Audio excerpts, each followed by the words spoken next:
Hi, everyone. This is Kevin Mitnick filling in for Art Bell on Coast to Coast AM. And I'm really excited about the show tonight. I got a call from Premier Radio Networks last week, and they asked me if I wanted to host the Art Bell Show. And I couldn't believe they were calling me. I was just ecstatic. And we have a very interesting show tonight. In the studio here, we have Steve Wozniak, who I'll be interviewing in the next hour, and a colleague of mine, Alex Casper, and a friend, Devin. And we're all in the studio, and we're excited about the show. If you want to send Fast Blast messages, I'll be looking at them probably at the half hour. And if you want to email us any questions, you could email at Mitnick, that's Mitnick, at Coast to Coast AM. And for those that don't know much about me, I was a guest on Art Show, and I also was a guest with George Norrie. And I'm the guy that used to be the computer hacker. Many years ago, precisely about 15 years, I was really interested in technology, and I ended up pushing the envelope a little bit too far and ended up in federal custody. And at the time, the government had portrayed me as such a dangerous man that I ended up being held in solitary confinement in a federal detention center because they were told that I could launch nuclear missiles by whistling into the telephone. Now, that's pretty scary. But, of course, that isn't true. So today, I work as a consultant, and I help businesses and government and universities protect themselves against the hackers of today. And when I was a hacker, I wasn't the type of guy to write a worm or virus. It was more about exploring places where I shouldn't have been and taking a bite of the forbidden fruit of knowledge. And we know how that all goes.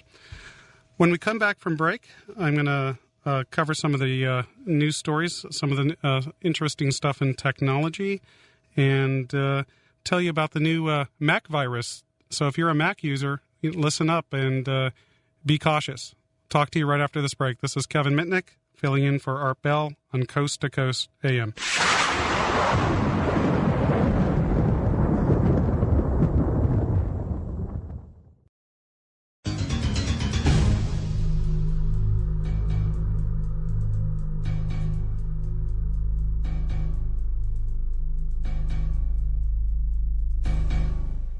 Welcome back to Coast AM with Kevin Mitnick. But before we went to break, I forgot to mention an important detail, is I used to have a talk show on an affiliate, KFI, in Los Angeles called The Dark Side of the Internet. And at the time, I was doing this radio show with my colleague who's actually in studio, Alex Casper. And at this time, I wasn't even allowed to use a computer. I had to have my producer or other people at the radio station had to do all my research for me. In fact, I would sometimes have to sit behind them and tell them where to go on the internet because I wasn't allowed to touch the keyboard. So this is the first time on this show today, my first radio show, where I'm actually allowed to use a computer, respond to Fast Blast, respond to email, and actually do my own research. So that's another exciting thing for me today. And Kevin, the smile on your face cannot be described. That's very true, Alex, very true. So let's cover a little bit of the headlines. No magic fix for gas prices, Bolton says. Well, it looks like the suppliers have lost control of the market and the demand exceeds the supply. So it looks like gas prices are here to stay, which is unfortunate. I was recently in Baltimore last week, and it seemed to be like $275 a gallon for Supra. And when I got here to Los Angeles, I was like shocked. It was like $3.59. So $4 in Beverly Hills a couple of weeks ago. $4 for a gallon of gas. One place for a couple days. And I thought that, in Europe, when you're in the UK or in London, and they're paying like a pound a liter, that was expensive. But we're on the way there. Well, maybe it'll make the public transportation work better, you think? Probably less people on the road. Not in America. Yeah. Defiant Iran warns against UN sanctions. Now, that's really interesting to me. I'm kind of a technology guy. I don't really I read the news stories, but sometimes I skim over it. But apparently the Iranian deputy oil minister said Sunday he did not believe the United Nations would pose sanctions on Iran because that would boost oil prices even higher. And I guess, it's happened. Anyway. Let's get into some of the stories that I think are relevant to what I like to talk about, and that's technology. Is people that use computers usually use Windows or Mac. And, of course, we have the inventor of the Apple computer here in studio, and we'll talk to him later about this. But there's always been the idea or the mindset that if you're running Mac OS, that you're pretty immune to viruses and worms. I've been teased by Macintosh owners. You have? Saying, I'll never get a virus. It was sort of like almost unbelievable that they could ever get a virus. And yeah. That's true. Like I always get questions like, should I run Mac OS? Should I run Windows? What should I run? Because I don't want spam. I don't want viruses. I don't want worms. And people have in mind that Macs were safe. But just recently there was a wake up call that there's a new phishing attack that's going around. What phishing is where somebody sends that's phishing with a P. Exactly. PH. And what phishing is when somebody sends you an email message and it purports to be from somewhere that it's really not, like your bank. You ever got one of those emails from like PayPal or eBay Citibank? Or Citibank? Hey, we're just verifying your information. Want to just give us your... The best one was exactly. the eBay. What's your bank PIN? That was the best question I ever got. There's even another thing that I'll cover in a moment, but what happened is this chemical engineer clicked on the hyperlink, and he was running Mac OS 10. He clicked on the hyperlink, and all of a sudden, this pop-up window popped up on his system, and it started deleting files. And he thought he was safe because he was running on Mac OS. But apparently, some researcher just recently had warned Apple that there was 5 new vulnerabilities in the operating system, and Apple has yet to fix them. Hopefully, they'll fix them soon. I wonder what they're thinking. I mean, the one thing is that, remember, Microsoft a couple years ago also used to kind of drop the ball when someone would discover something and think, well, no one has done anything with it, so we don't have to act. And what happens is when these vulnerabilities are discovered, there's a very short period of time where the bad guys will use these vulnerabilities to write something, write a virus, write a worm, a Trojan that will infect machines. And so as soon as a manufacturer finds out about this, it's sort of in their best interest to fix it. And Apple, what they were told how long ago before? Months. They were told months ago. Just like with Microsoft, but a lot of times the manufacturer doesn't fix the hole because when they release a patch, they probably don't want people reverse engineering the fix, so they know how to exploit the vulnerability. And there's probably a slew of other reasons why they don't fix it, because they're probably looking at their priorities are elsewhere rather than fixing holes. They're like marketing, iPods, getting out to market. Yeah, iPods. I love iPods. But apparently, what this worm did, or if you is it actually sent out. It would hijack your instant message program, and it would send a rogue file to 10 people on your buddy list. So that was pretty interesting. Here's a present for you. Yeah, exactly. And then several of the operating system files were deleted. It just would cause a mess. And this apparently this vulnerability is such a high profile that a SANS Institute, one of the security organizations in Maryland, had added it to its top 20 list. So, but this makes me feel a little good because my friend Dent, who works at UCLA, who has been teasing me now for a good 2 years and looking at me smugly because he has a Macintosh, no longer will I see that smug smile on his face. Now finally that the Mac has stepped into the real world. No kidding. I mean, I'm excited about the Mac. The new MacBook was released, was announced, I think a few days ago. And what's so cool about this system is it allows you to run Mac OS on Windows on the same platform because it's running Intel. The Intel chip, yeah. So and, apparently also the Macintosh operating system is faster on these things. It loads faster, yeah. The only downside of it is, like, if you're running on like Mac OS and you want to run Windows, some people run virtual PC because it allows you to switch instantly between OSs. With this one, you actually have to boot. You either have to boot your computer to run Windows, or you have to boot your computer to run Mac OS. So you have to basically turn it off and turn it back on again. Right? Exactly. Yeah. So I don't know. It's I guess there's always pros and cons to everything. Another thing in the news that phishing attacks, and we just mentioned this a moment ago, and I'm sure many of you have already gotten the types of emails from Citibank, PayPal, and eBay.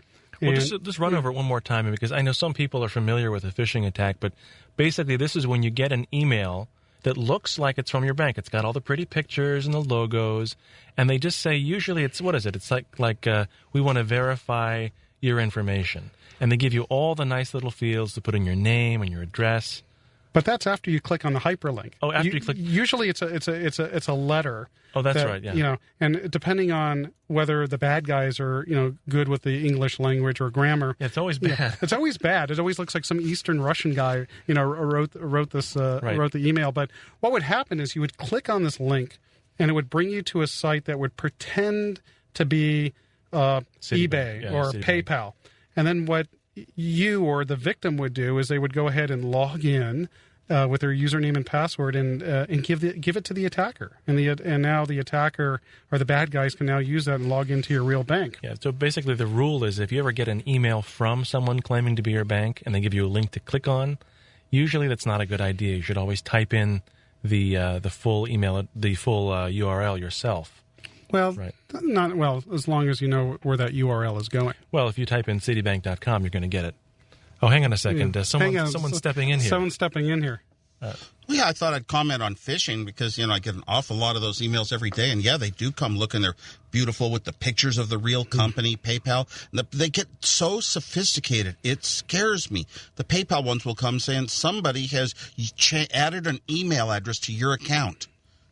That is a lot less obvious than, we want to verify your information. Or here's your receipt for your order. Please click here if you want to cancel your order. Yeah, someone just ordered this for you on your credit card. But the new phishing attacks are really interesting because they're not really involving, tricking somebody into visiting a bogus website, but it's more about the telephone now. Because now with the proliferation of voice over IP, these attackers are now setting up voicemail systems to pretend to be your bank. When you call your bank and you're over the telephone and you have to put in your telephone access code. Wait, let me see if I can do it. Thank you for calling Citibank. Please enter your access code now. Exactly. So, would you trust me? I would trust that voice. That's a good voice for sing-song voice. Exactly. So, what would happen is the unsuspecting victim would go ahead and dial the phone number that they put in the email, which might be even an 800 number, and it goes to voice over IP to somebody's computer system in the home, and all it's doing is emulating or simulating the bank. So when the victim puts in their account number and their PIN, now the bad guys have it. Yeah, and actually, it wouldn't be too hard to call the bank, record all the prompts on their system, like the Wells Fargo little ding dong sound they play. You record it on your computer. You set up a fake phone voice over IP system, and you can hide that anywhere in the world. Someone will call the number, it sounds just like the bank, and they'll be fooled one more time. Just always gut check. Make sure that it sounds right. Right, and really, how about mom and pop or grandmother at home? It makes me really sad. I want to just think about the people who must have been fooled by this stuff. They lose thousands of dollars. It's really, really sad. Right. In fact, if anyone out that's listening here has been the victim of any really sophisticated and interesting phishing attack, we'd like to hear from you when we open up the phone lines. Now, Kevin, would you consider there's the Indian scam letter? I'm sorry, the Nigerian scam. Nigerian, that's right. That's where you get the letter that some guy's writing and basically saying that there's a bank account in Nigeria that has the same name as yours. And what they'll do is they want you to give them your checking account number so they can deposit the money, and it's only paying a little bit of taxes, and you get all this money. And there was a woman in Boston, I believe, a couple years ago. Yeah, she worked at a law firm. Who was taken for over $3 million. No, what she did is she receives this email from Nigeria, and she thinks she has won the lottery, right? And she decides, well, I could sign checks here at the law firm, so what I'm going to do is I'm going to go ahead and pay the taxes and fees, which amounted to a little bit over $1 million. And she sent it over to Nigeria and expected when they made the $30 million deposit, she'd pay the law firm back. She'd be, she could retire. Exactly. She's won the lottery, and she fell for it. That deposit ain't coming. The deposit, exactly. And I feel bad for the woman. I hope that.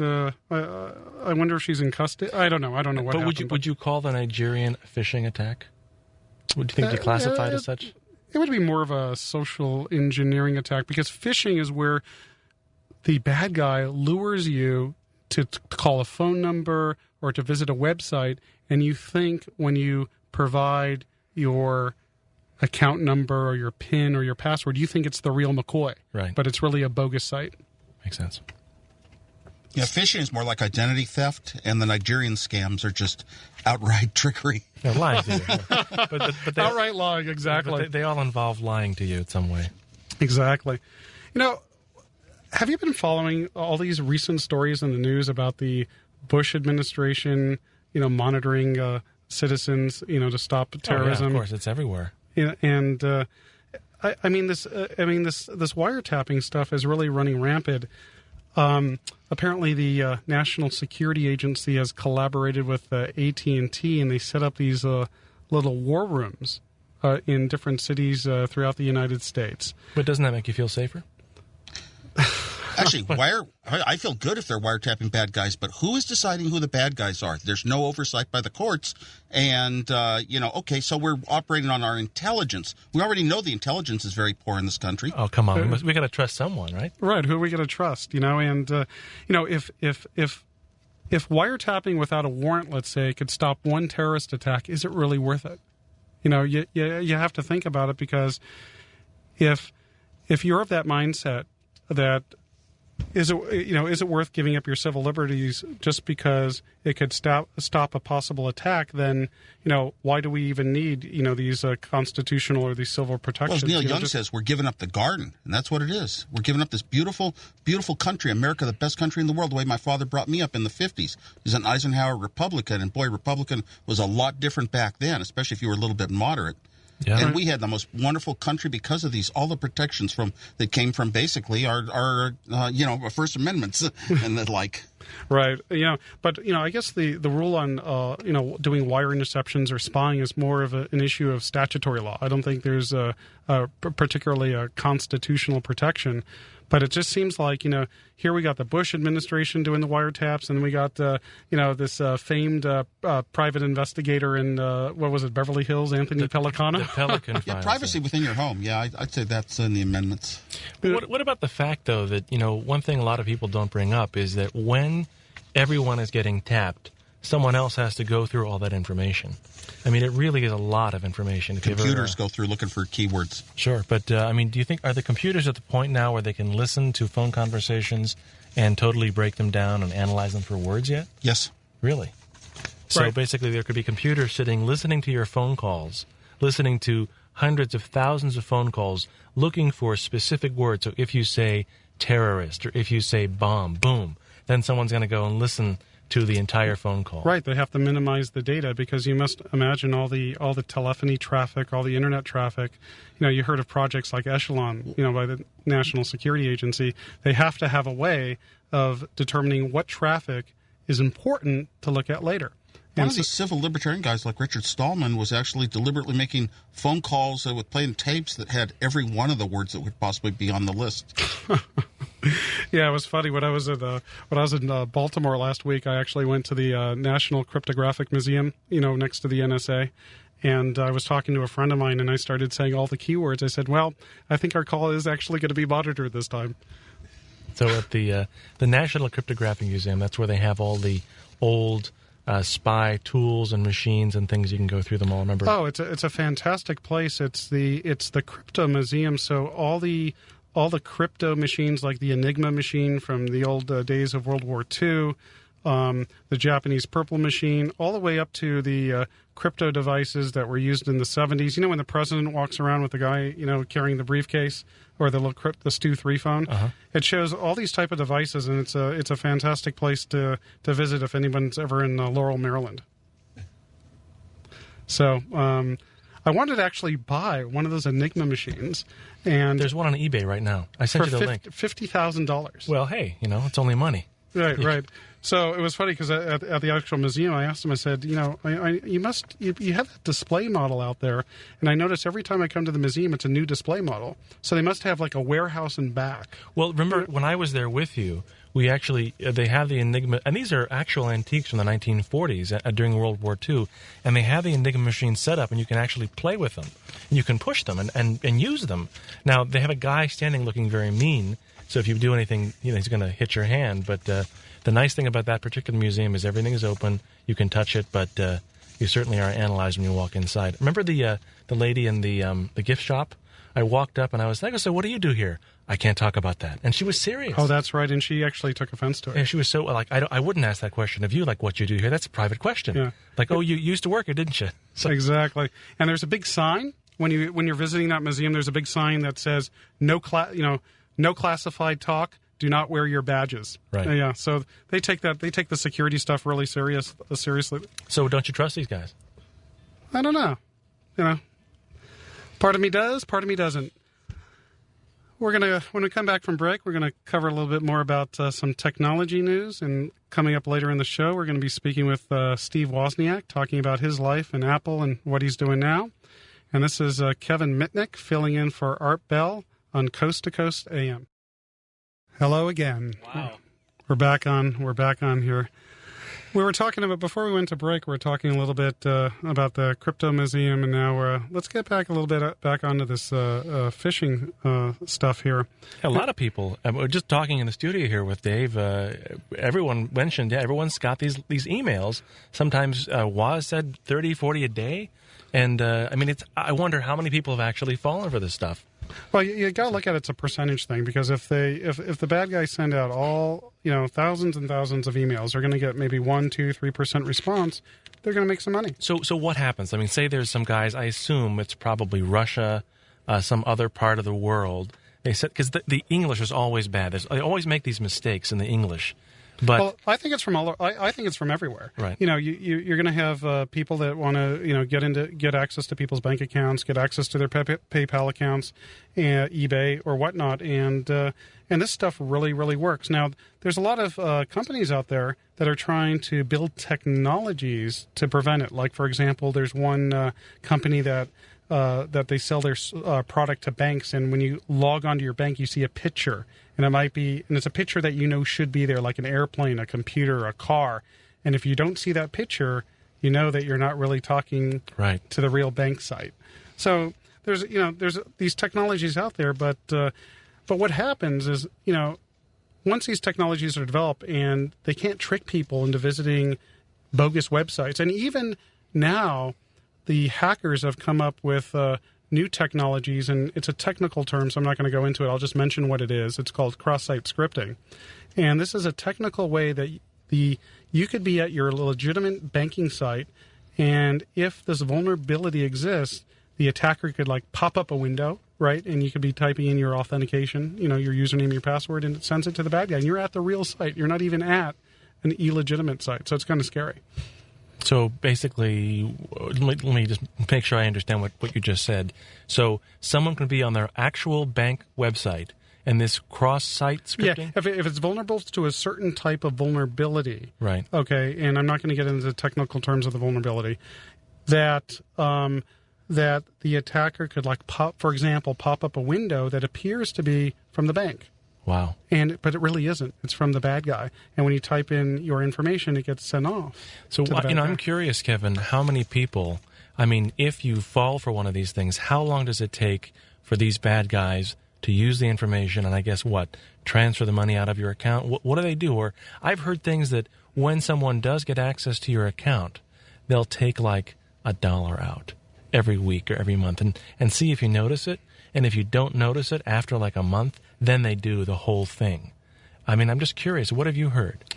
Different stories, different things where they'll use the salami method, like you just mentioned, or they'll just go for the gusto. You said the salami method. That's where they take a little piece at a time, slice each time. Yeah, a little slice each time. Now, we've got a couple people calling. Are these people who have also had experience with these phishing scams? I'm curious personally to know who has had experience with this. I know it's kind of hard to admit that you've been taken by a scam, but I think just for our benefit to know, what happens when you get one of these phishing emails and you fill it out, and you may realize after you press the send button that you just made a mistake. But other than feeling really stupid and bad, what happens? Does someone come in? Well, we can talk to someone. Yeah, we could ask Sarah. She's calling. I guess east of the Rockies from New York. Hi, Sarah. Welcome to the show. Hi, Kevin. How are you? Great. I got my very first suspicious email this week. I've never really gotten any before, and the only thing that jumped off the page at me was it said, PayPal security measures, your account is suspended. And I don't have a PayPal account. Right. I've received many of those That's the emails. first tip-off. But because I thought maybe my daughter had one and they sent it to me by mistake, I clicked on to. You clicked it? What did you do after you clicked it, Sarah? And it asked me for my email address and my password. But because I don't have a password, because I don't have an account, I asked for them to send me my password. Oh, my God. And I guess you never got one. And I got nothing. I received nothing, of course, because I don't have a password. So well, I'm glad you didn't fall for it, Sarah. Huh? I'm glad you didn't fall. No, I'm glad you didn't get taken. I did call their number, and they told me to send them to forward to them, and then I got an answer. But in the back of my mind, I don't even know who I really contacted. I'm so skeptical now. I don't even know if I really did speak to the real PayPal or not. But I don't think so, Sarah. No, really? I don't. Yeah, be careful. I printed out their whole email back to me. Thank you for your email to PayPal, and they gave me this big long number. And I printed it out. I'm really a little worried about it. Is there? Well, you don't have to be worried about it now because you didn't give them any information. Yeah, you were the lucky one. You were the lucky one. They had. Is there anything I could do to make sure I didn't get well, you didn't give them anything. You didn't. No. Did you? If you didn't, you call these people over the telephone. You said. Yes. Wow, that's pretty surprising. A 402 area code, which I don't know if it's really PayPal or what, but I clicked onto a contact phone number. I wanted to speak to someone, but I did not give them anything but my email address, which they had already. All right, Sarah. But, I would just be cautious of that. That's definitely a phishing attack. But when we come back from break, before we start talking to Steve Wozniak from co-founder and inventor of the Apple computer, we were talking earlier about wiretapping, and I have a personal story to relate of how I found that the government was wiretapping me. So we'll come back right after this break. This is Kevin Mitnick filling in for Art Bell on Coast to Coast AM.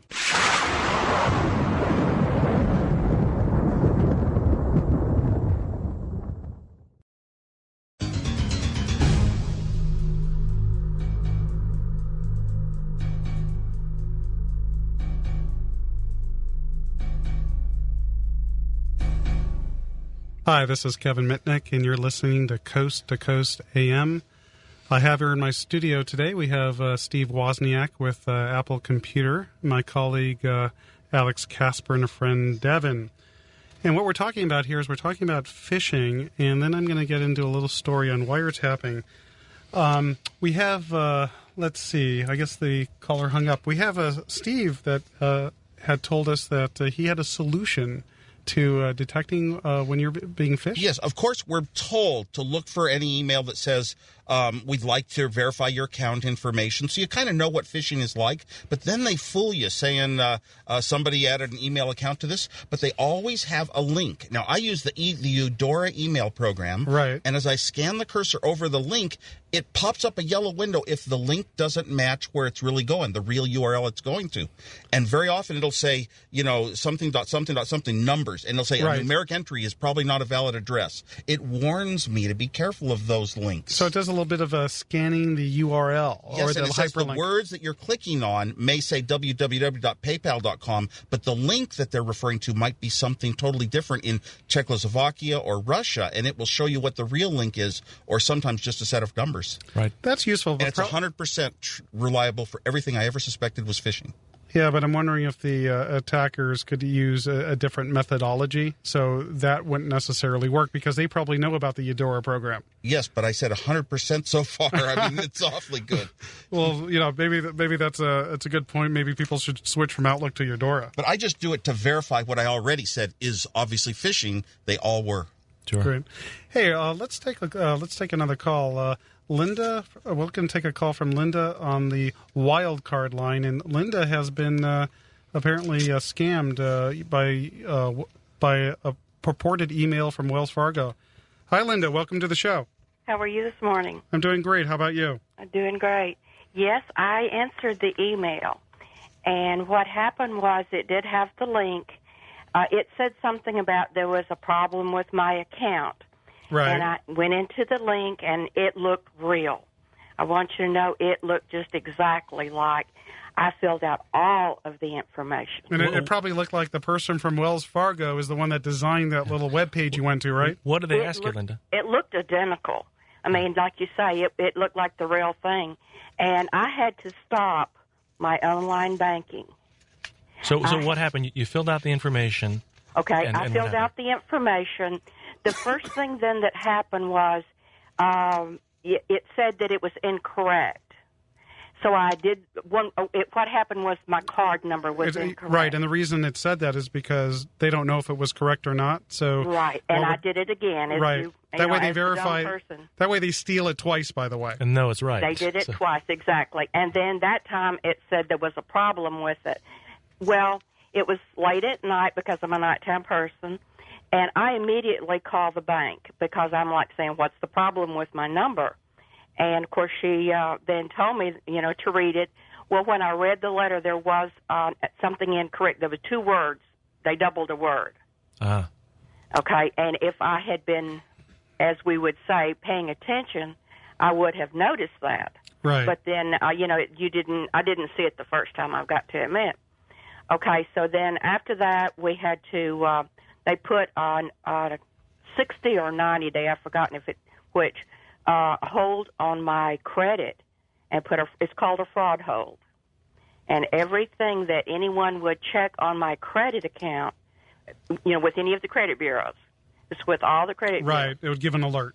Well, thanks so much. Yeah, thanks so much. And by the way, there's a great site or service that's offered by, I believe, Privacy Guard, and you could sign up for the service. And if anyone makes an inquiry on your credit, or if somebody actually tries to open up an extension of credit, what it does, it will send you an email. Hey, this stuff is happening, so that might be a consideration. Hey, I want to take one more call. It's a first-time caller, Ron from Michigan. Looks like, yeah. How you doing, Ron? Hi, good morning, gentlemen. Good morning. I was just a victim of cross-site switching.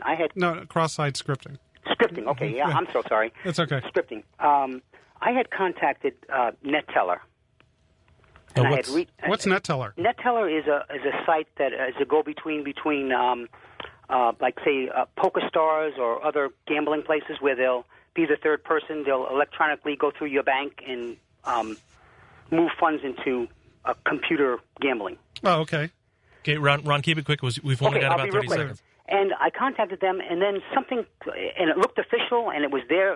It wasn't them. I filled out everything. They asked for different things. They wanted to know, a mother's maiden name and everything. And one thing they wanted to know, which when I called NetTeller back, they said they don't ask for that. I don't want to tell you what it was. And so I found out right away that I was scammed, and I called my bank. Right. Had to close my account. But they still got the money out of my account, even though I closed it. So I'm going to deal with the bank tomorrow. How much did they get? $300. Not bad, but still, it's $300. Ron, thanks so much for your call. Yeah. So, Kevin, you were going to tell us a story. By the way, that's we're going to close fishing because obviously we got a lot of calls on that. It looks like a lot of people have been victimized. Yeah. But you were discussing earlier before the break about we were going to talk a little about wiretapping and what happened. Well, it really these recent stories have really brought up the. Kind of refreshed my memory about what had happened to me during my younger years. Well, and just to refresh our memory, I don't think it's actually hit the whole country yet. But in Los Angeles, there's a guy in prison. His name is Anthony Pellicano. Right, the PI. He's a private investigator. The private eye to the stars. Right, who apparently worked for a lot of different lawyers, basically tapping phones in Los Angeles. He tapped all these famous people's phones, got information, and attorneys use the information against the other side in lawsuits. And it's all coming out right now. Yeah, the laundry list of this guy, the guys that he's wiretapped, like Mark Hughes with the founder of Herbalife, Sylvester Stallone, a Los Angeles news reporter, Anita Bush. Well, yeah, it finally came out because he played like this big, hey, I'm a big, he had an Italian accent. But this guy was like a forensics expert in audio. Right. And what he did is he hired this guy and he developed this little hardware device called Telesleuth. Right. And then what Anthony allegedly had done is he had collaborated with somebody that worked at Pacific Bell or the local Verizon, and apparently they use this telesleuth device to actually do wiretaps. So here we have the Bush administration and the National Security Agency, and now potentially a PI doing these wiretaps. Wiretapping on the brain. Have I ever been wiretapped? And I have. Yeah, Kevin, you're actually, a lot of people think they've been wiretapped. We know you have been wiretapped. Right. There's a difference because, I hear about people, I can call this special number and it's going to play this this varying tone, and, that will tell me if I'm tapped. And that used to be true with an old thing called the infinity transmitter type tap, but those are like old analog technology. Or those things you put on your phone, a little red light comes on, you hear a click. Right. That's all bogus. You had a different way of finding out, I think. Yeah. What back in my immature hacking years, I was always concerned that the phone company might be monitoring me.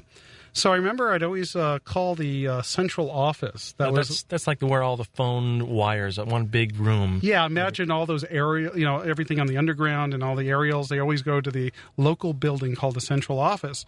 And I used to call the central office and pretend I was with the security department of the phone company. Right.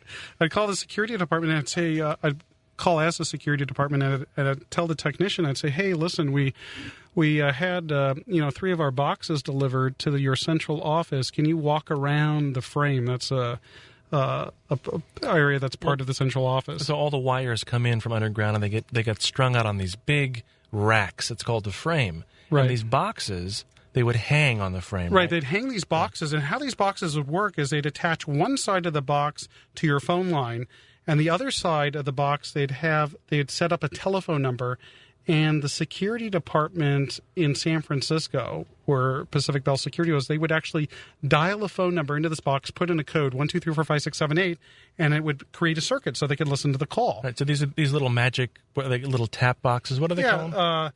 God, I don't really forget. But so basically, like the security company would hang a box, and you'd call the number, and then you could hear the number. So I called the CO. The CO technician says, "Yeah, we have one of these boxes here." And then I asked the guy, trace it out on the frame and tell me what it's attached to.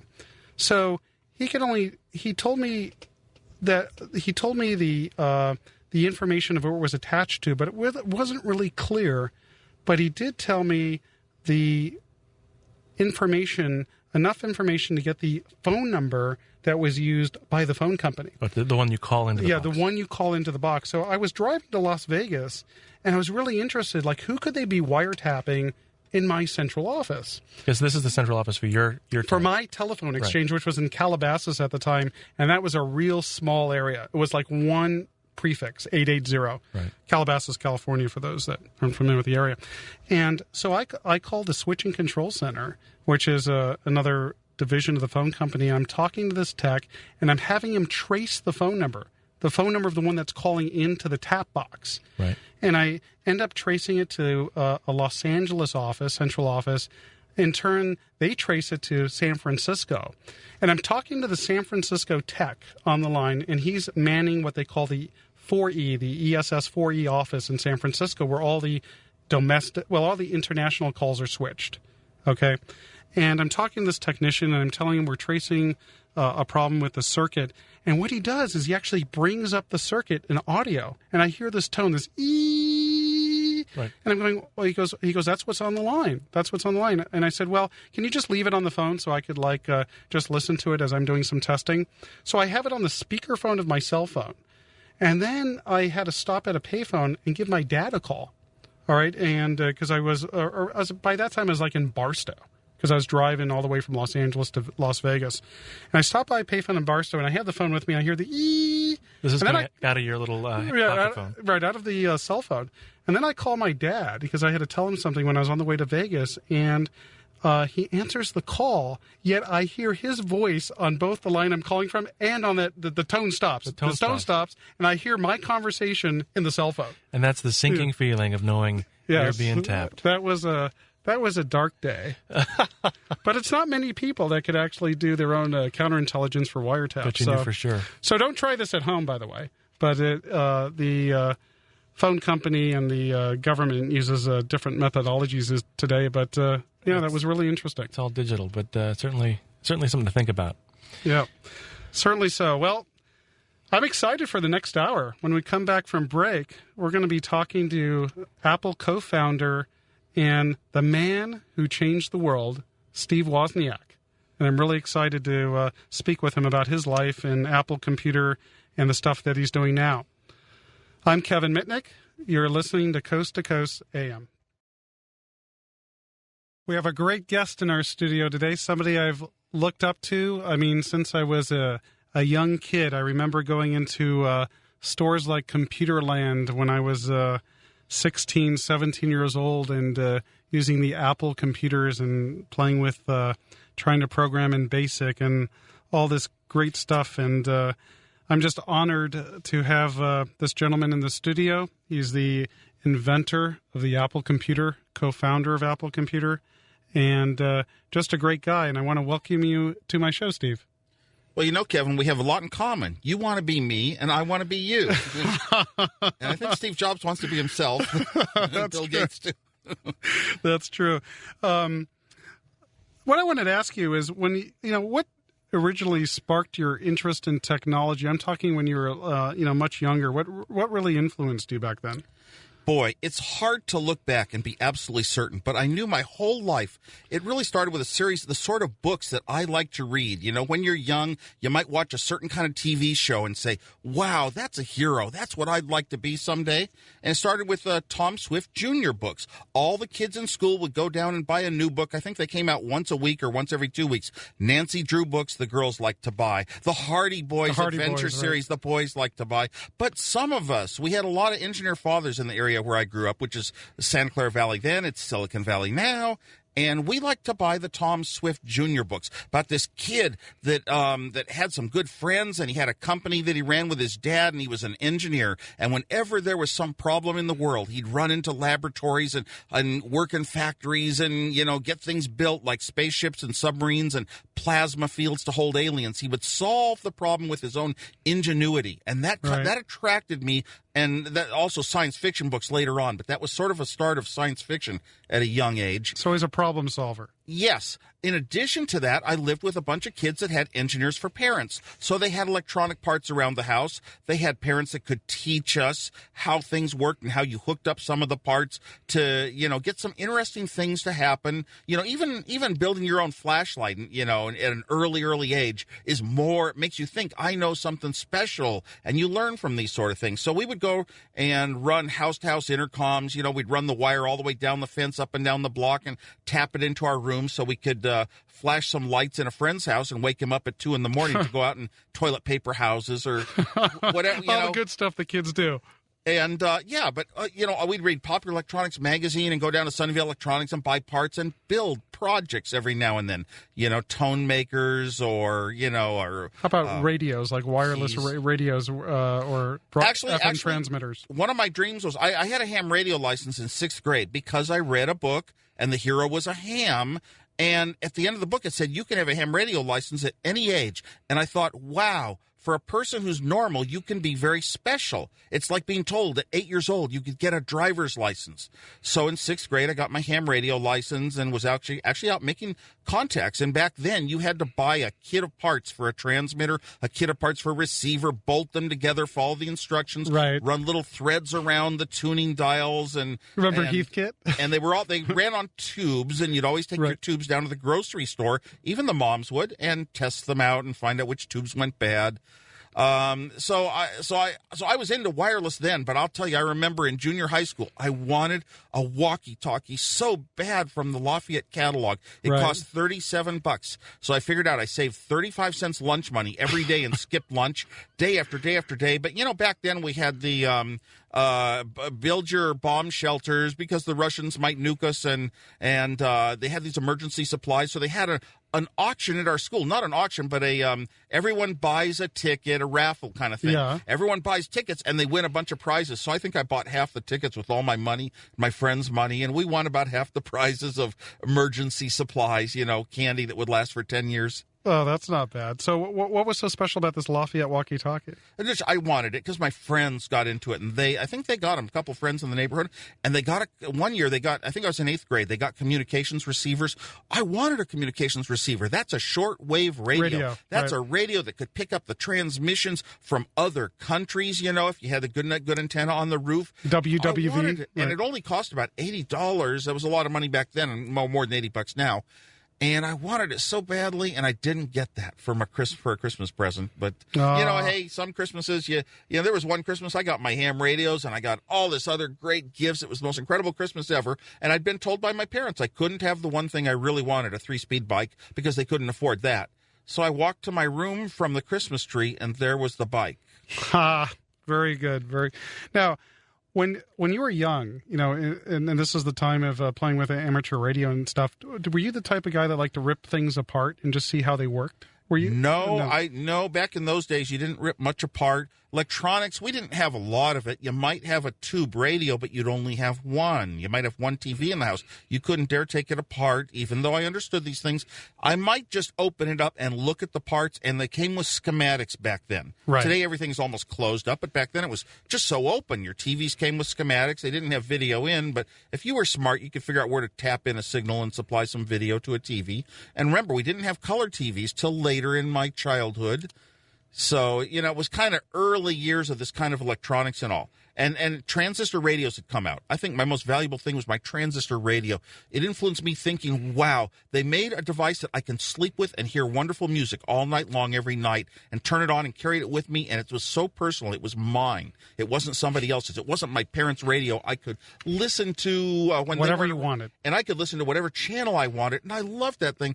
And my dad was working for Lockheed, and only the military could really sponsor these early transistor companies in Silicon Valley and the early chip-making companies, because the military, to launch missiles, they needed low weight. And low weight was put 6 transistors on one chip instead of 6 separate transistors. So he was got me early education into that whole chip thing. And I said, wow, they're going to do that so they can make smaller, better transistor radios for us people.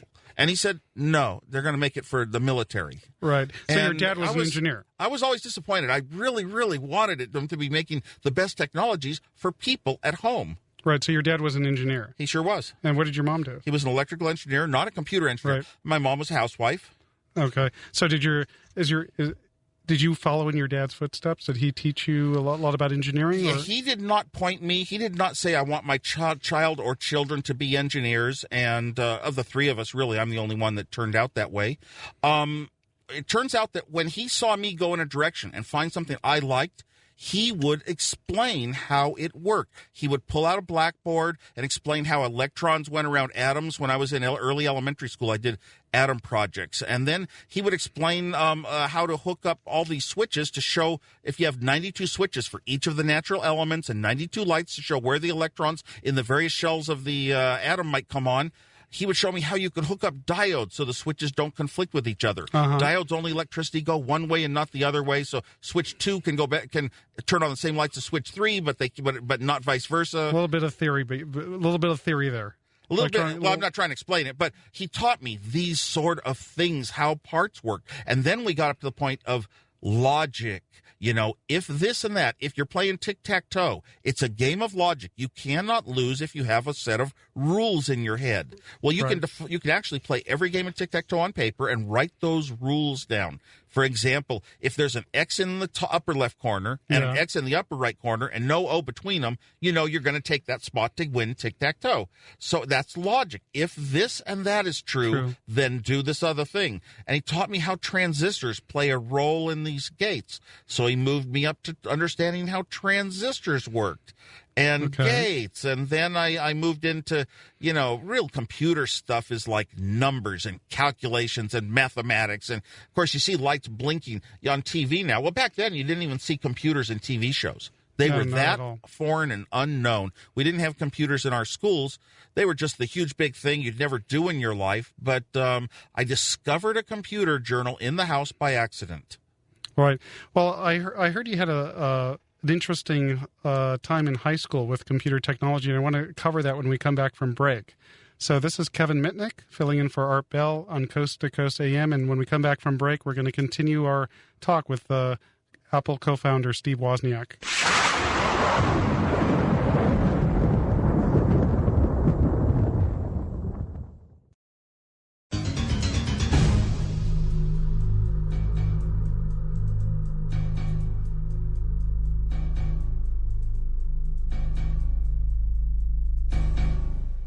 Hi, this is Kevin Mitnick, and we're talking with Apple co-founder Steve Wozniak.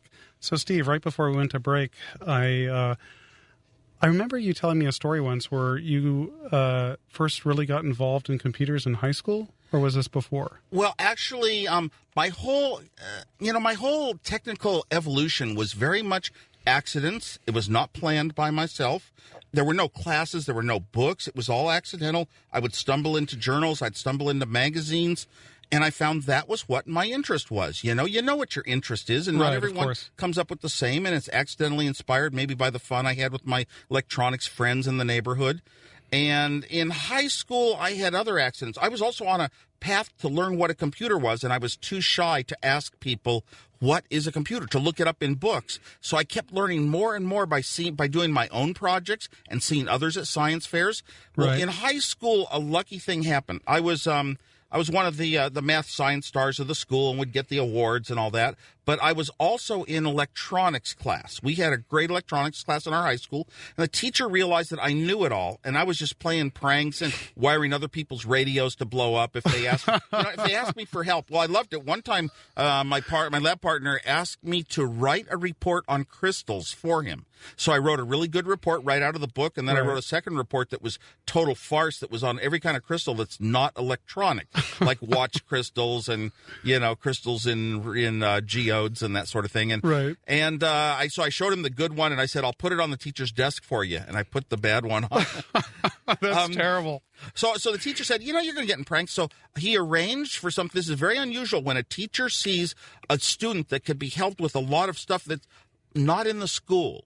For example, a lot of teachers will say, you know what, the education is here in this school and these books and my class, and that's all we take responsibility for. Yeah, they hold you to the four corners. This teacher went beyond, and he arranged for me to go down to a company in Silicon Valley and program computer once a week. What company was that? It was Sylvania in Sunnyvale. Okay. And I went down, this engineer showed me this computer and manuals, and I took a Fortran manual and learned the language of Fortran and wrote some programs, had some interesting programs.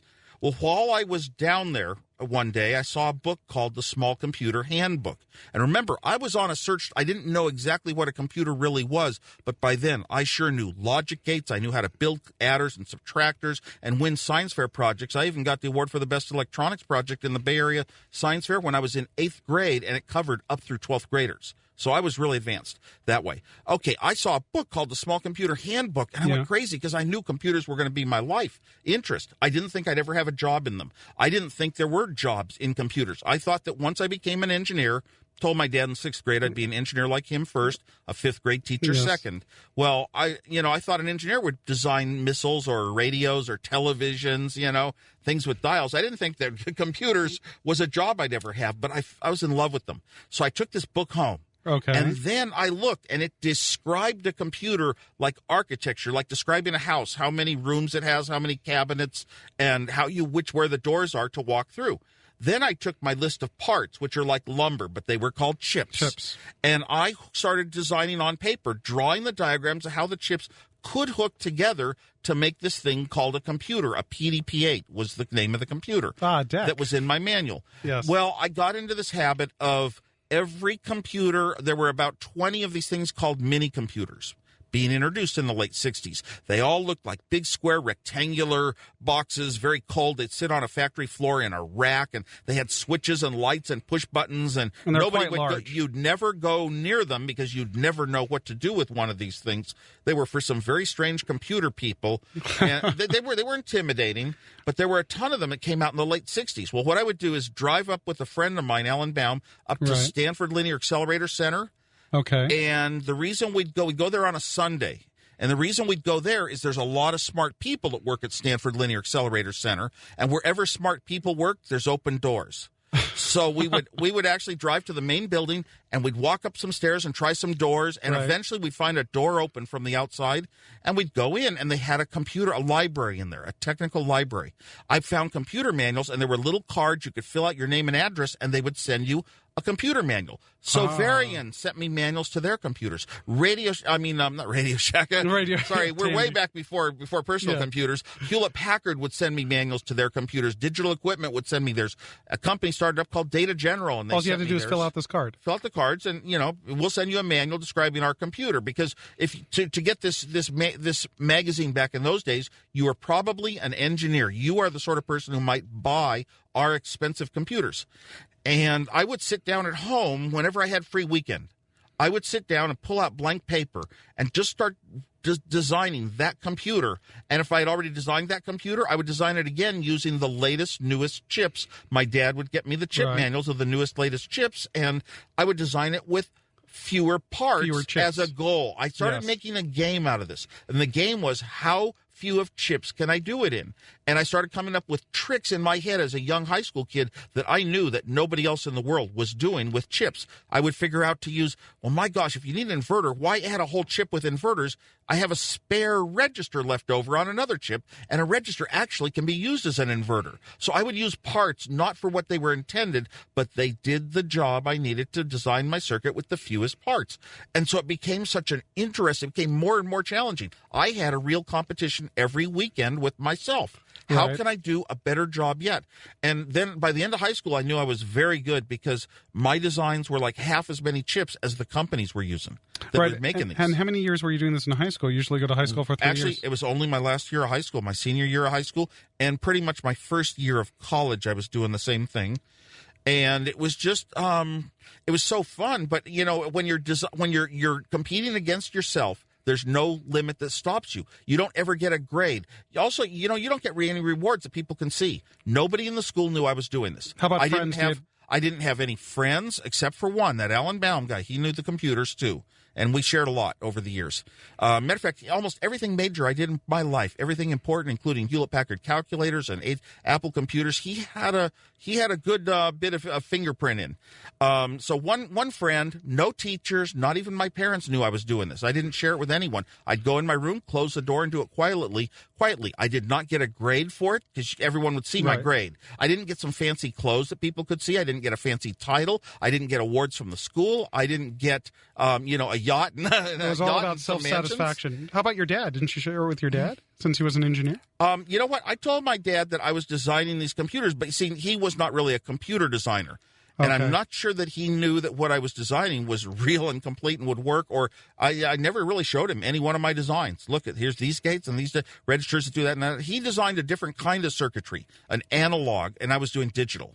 Right. And it's a big enough separation, but I didn't really share it because I didn't really know that what I was doing was things that people do. I thought it was something I wanted to do. It was more of your hobby than really anything else at the time. Exactly. It was the hobby, your pastime, what you do when you don't have to do something. You choose to do that. And it was not just a hobby. It was my fun. It was my fun in life.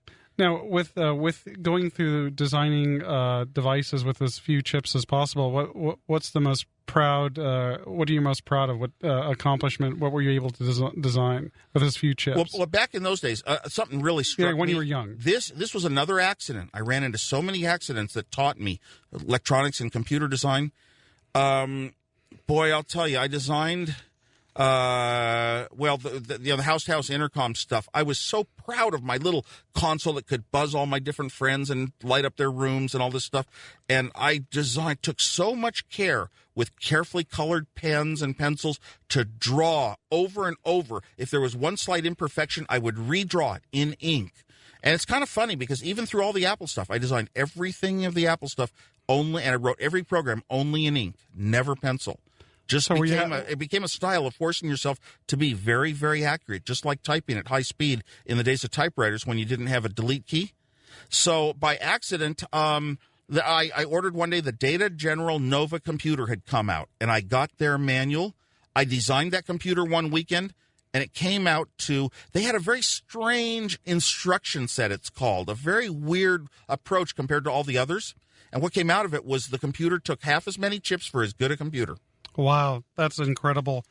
Well, Steve, we gotta go to break real quick, and we'll be right back, and we'll talk a little bit more about your life before Apple Computer. We're talking with Steve Wozniak here on Coast to Coast AM. I'm Kevin Mitnick, filling in for Art Bell, and we'll be back with you in a moment. Hi, I'm Kevin Mitnick, filling in for Art Bell, and we're here in the studio with Steve Wozniak, co-founder and inventor of Apple Computer. Steve, right before we went to break, or actually during the break, you wanted to talk a little bit about the Nova. Well, yeah, when I went down and designed this Nova computer, it took half as many chips as all the other mini computers I was designing in those days, and they all were about equal to how they could process data. So I'm thinking, why did it take so many fewer chips? And the real reason was the architecture of the computer matched the parts that were available. If you were to think of a house and you designed your house around the sizes of lumber that are available and some certain sizes and shapes and all that and devices, you could design a house very efficiently, but you'd have to know both ends of the story. The components that are available, the lumber that's available, and be a good architect of a house design. So I learned so much from that Nova computer that I applied for the rest of my life, which is if you know the chips very well and you think about it in that term and try to design around them, rather than defining a computer, here's what it'll do, now I'll figure out how to do it with chips. You do the reverse. You say, knowing what chips are available, I'll take that into account. Now, I had so much years and years of experience with these chips, so I knew how to do that, but that was my style forever in computers. So it kind of, if you look at the method that you didn't use where you're looking at the computer first, that's kind of like locking you into the box. If you look at going from the chips out, it's pretty much to making anything's things open. Making things with very few parts. And I always grew up with this desire for simplicity. And I would tell people I wanted to be lazy. The fewer parts I use, the fewer parts I have to hook up. That's very true. It's very true. So tell me about your college life. Well, you know what? Most people would say, okay, I had all 800s on my math and science SATs, and they'd say, oh, you'd apply to schools like MIT. Well, I flew out with some friends, first time ever out of California, to visit the University of Colorado. And the weekend we went, it snowed. And I walked around in snow for 2 days, and I said, we built snowmen, we threw snowballs. I had never been in snow in my life. And so that was the only college I would apply to, and I was real lucky that both my parents didn't pressure me in this way, not very much. And they both let me follow my heart. So I went to the University of Colorado. Now, back in 1968, there were probably very few colleges that had computer curricula for undergraduates. So it was a grad course to even take one computer class. But even since I was a freshman in engineering, I was allowed to, and I took the class. Got an A+ in it, but I wanted to write every program I could think of, programs to calculate mathematical tables of numbers, things like Fibonacci numbers, powers of 2, these great tables that you'd find in the tables of the books that engineers have to use to do their jobs. And I wrote so many programs, and I could run them 3 times a day. It was back when you had to type out punch cards, submit them, come back later to the computer to get your printouts and see that it's done. I would run them 3 times a day, 7 programs each, 60 pages each time, piling up reams and reams of output in my dorm room, and they cut me off, and I didn't realize they had a class budget. I thought you take a computer class, you get to write programs. No. I ran our class 5 times over budget, which is more than twice the tuition of the second highest out-of-state tuition university in the country. And I was so scared that my parents would find out that I could never afford to pay that money back. They made it sound like they were going to bill me.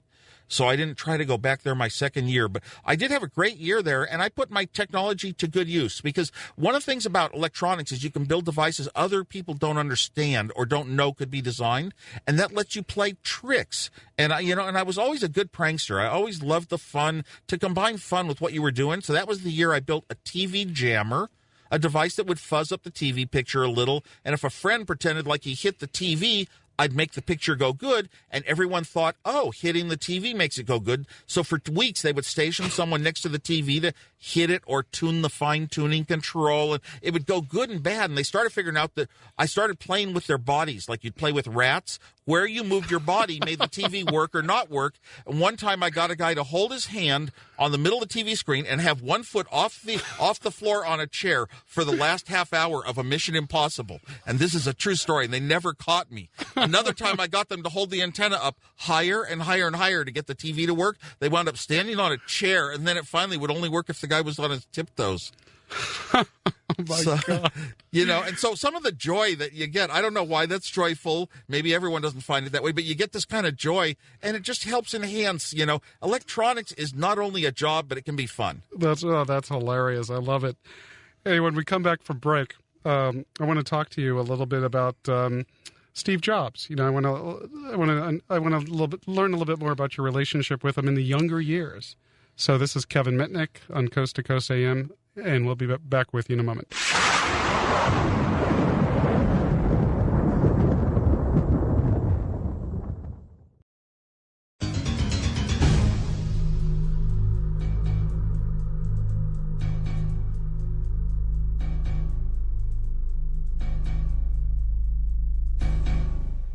This is Kevin Mitnick filling in for Art Bell, and I have Steve Wozniak in the studio, and we're talking about his life before Apple Computer.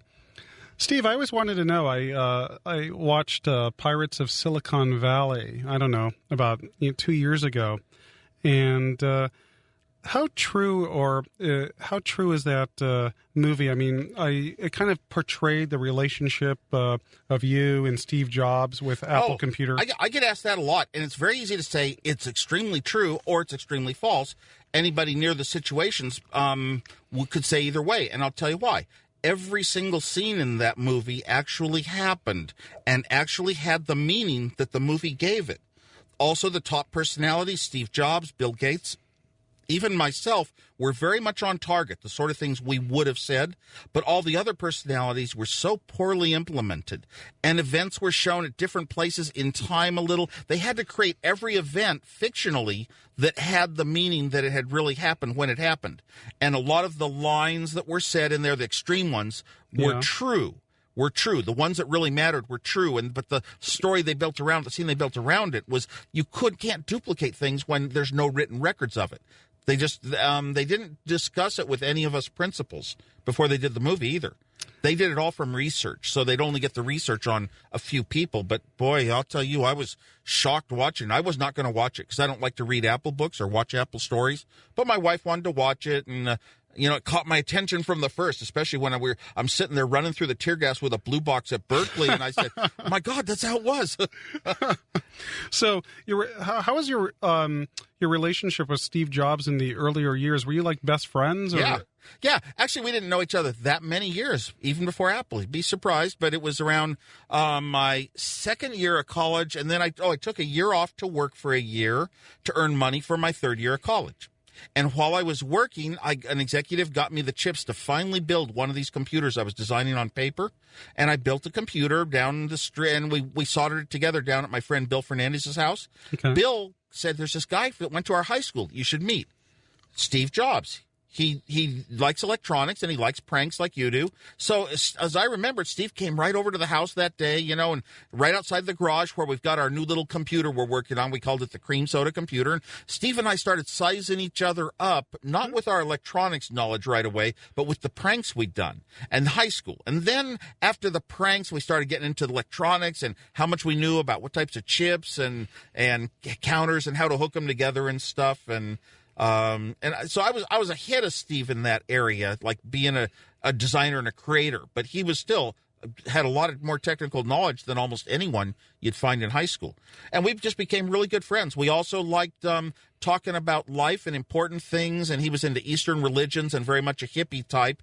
And although I wasn't, my feet were really on the ground, and I'm always going to be in the middle type person, I really did get influenced by how should you live your life, these kind of thoughts that you have with yourself, and probably everyone does around the end of high school when you're around 20 years old. What's important in life, and Bob Dylan music had struck us both as just, very important words that had very important meanings to us, the way we interpreted them. And the Beatles music was the most popular music of all time forever, but it was just more juicy and pop and nice and simple to listen to and fun, good music. But Bob Dylan was writing about serious subjects and trying to really stimulate parts of your brain. So that was another thing that drew us very close together. And we'd go to concerts together, and we'd go, and eat together, and just real close friends. Yeah, we'll have to get to it later in the show about the US Festival. Did he actually attend the US Festival, which was I guess it was several groups that got together and kind of like a Sure, the US Festival of 1982 and 1983 were two big concerts I put together near San Bernardino, and we had a million attendance over 3 days at each one. Wow. This was a huge show with tons of huge headliners, and I don't recall if Steve actually came to the US Festival. A lot of my friends did, but this was post-Apple. That was post-Apple, and it was later point in time. Steve and I weren't that close anymore, right? Like everyday friends. Was he like a geek and a nerd, and really technically astute, or was he more, because these movies and what I read in the press and stuff like that more portrays him more of a marketing genius? He was a geek and a nerd in the sense that he was an outsider. He did know electronics when he was in high school. Now, when it came time to starting Apple, I think the reason he shied away from technology and really being into that is that he never wrote a program.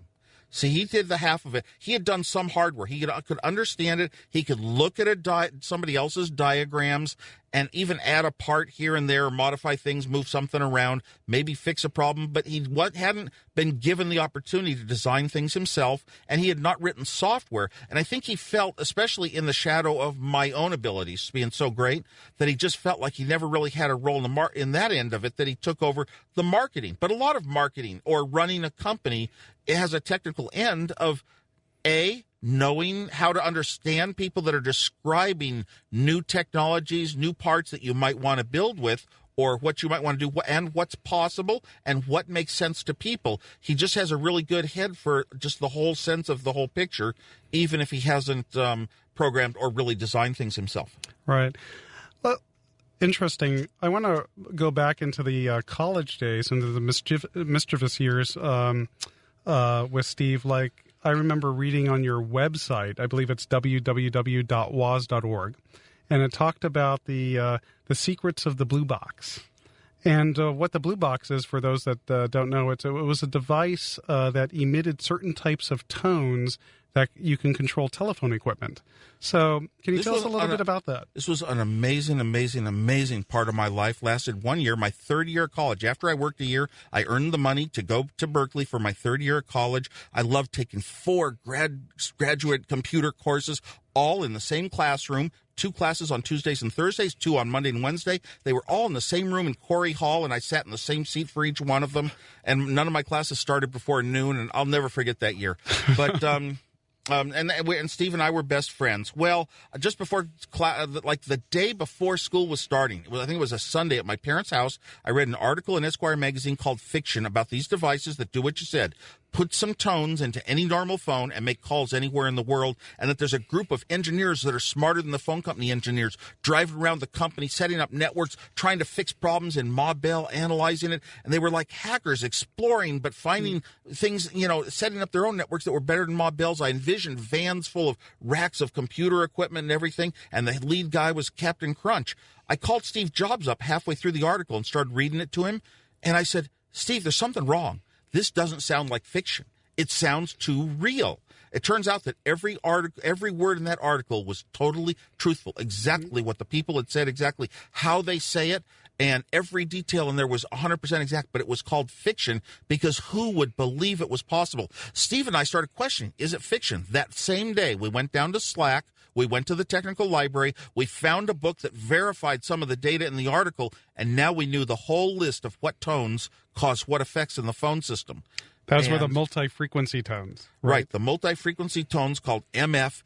And we tried to build a quick blue box that would make a free phone call. We didn't quite succeed right then. We bought some parts at Sunnyvale Electronics for a little analog oscillator, but it kind of wavered in its tone, pitch, just too much we worked and worked, didn't get a call that day. I eventually designed a digital one, man, and I was so proud of it. I did things in that digital design, with parts having 3 purposes instead of just 2, and when normal people would use them for one purpose. And the blue box finally worked and made a call.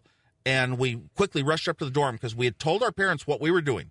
We had told them all about blue boxes because it was such an interesting story that these guys sat out there and clamped into payphones and started setting up networks and dialing calls around the world to the next phone over and stuff like this. So our parents knew we were excited about it, and I didn't like holding things back from my parents, but they said, don't use our phone. So we went up to the dorm, and from then on, we used the dorm phone. And I had another philosophy that I would pay for my calls to my relatives, to my family.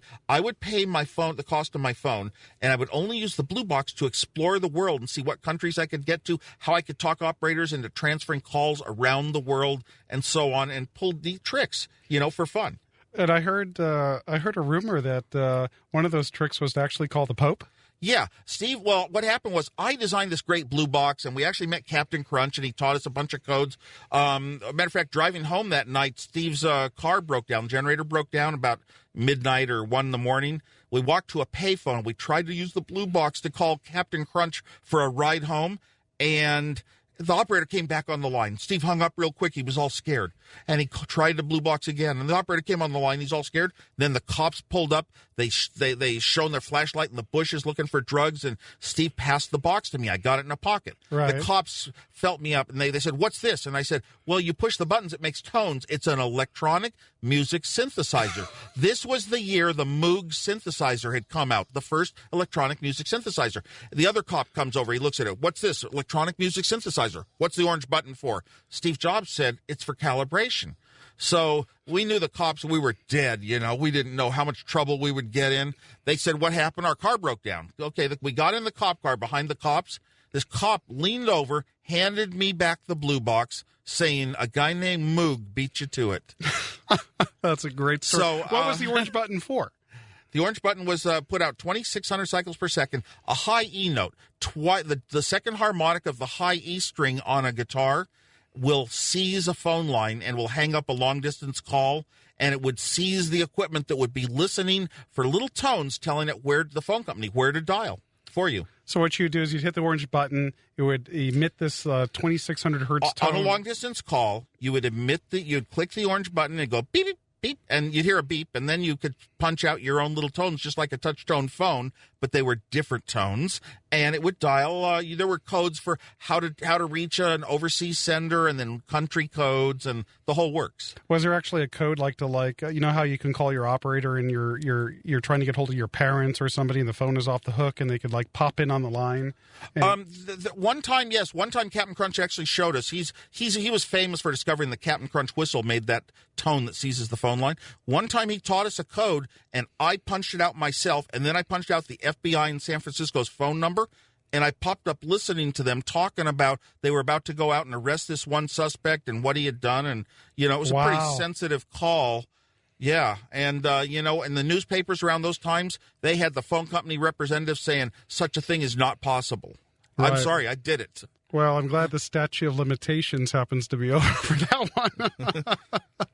So, was there any other cool things that you actually did with the blue box, or was that pretty much it? Well, funny thing is, Steve Jobs came along. Every time I designed something neat, he would say, "Let's sell it."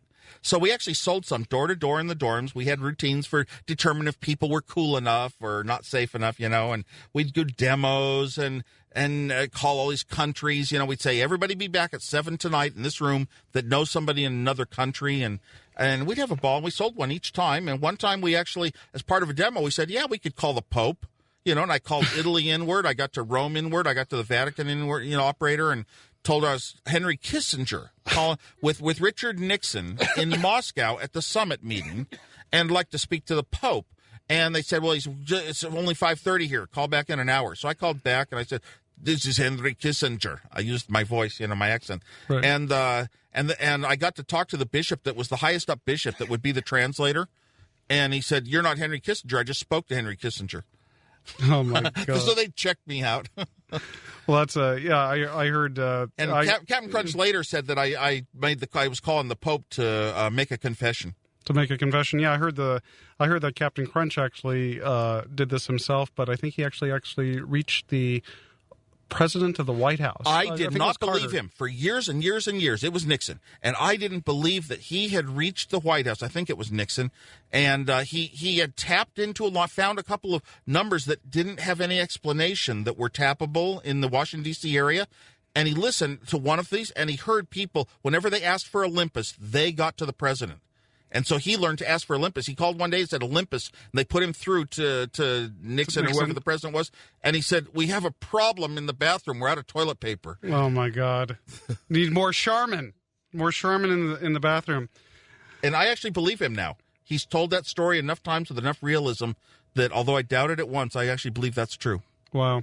Steve, we have to go to break for a moment, and we'll be right back. This is Kevin Mitnick filling in for Art Bell on Coast to Coast AM. When we come back from break, we're going to continue our conversation with Steve Wozniak. Hi, this is Kevin Mitnick, and we're talking with the father of the personal computer, Steve Wozniak. And Kevin, I got to say this, late night radio, the only time I ever did a late night radio before, I think it was some guy in New York, Leo Reynolds or something like that. But how do you guys do it? And I'm looking past my microphone, I see a box, and all it says is drug facts. That's probably true. It takes a little, I guess it takes a little bit of caffeine and a little bit of motivation to be on late night radio. After Berkeley, what did you do after you left Berkeley? Did you graduate and then go somewhere? What happened was, in Berkeley, matter of fact, that night that the cop handed the blue box back saying it was a Moog synthesizer, I got back home to Steve Jobs' house, picked up my Pinto and drove back to campus, fell asleep on the freeway at 3 a.m, totaled my car. So at the end of the school year, I now had no car. I decided I wanted to work another year like I had once before to earn money for my 4th year of college. And I took off and got a job for a half a year as a technician. And then they heard about me. Hewlett-Packard, the most incredible product in the world, was the scientific calculator, the first calculator that could calculate engineering equations, sines and cosines and tangents and logarithms. And this was the most incredible product in the world. And I had saved as much money as I could, and I owned one. It was the most valuable thing I owned. I got heard of by those people. I went in for interviews. My friend Alan Baum had actually worked at Hewlett-Packard and told them about me. They hired me right away as an engineer without a college degree, just because I was capable of designing. So I was designing the chips for those calculators. That's fantastic. I remember during my much younger years of going out to buy one of those calculators and how expensive they were.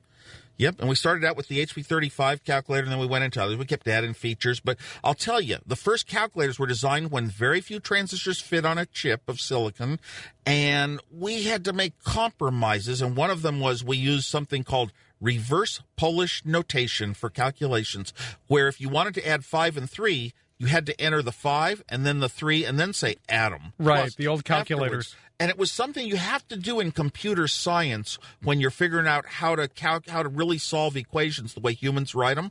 But it isn't the way humans write them, but we thought it was more powerful because computer science people do it. And one year, Texas Instruments finally introduced a calculator that you entered calculations the way you would write them on a sheet of paper, with parentheses to tell you what to do first and what to do second. And we laughed at it, and I said, I'll be the guinea pig. I'll try this big, huge calculation on it. And I realized I was going to get the wrong answer. I'm thinking, I'm going to solve this inner term first. How many parentheses do I type? I'll never figure it out. I gave up. I cleared my head out, and I said, what if I type it in left to right? I typed in left to right as fast as I could go and got the right answer.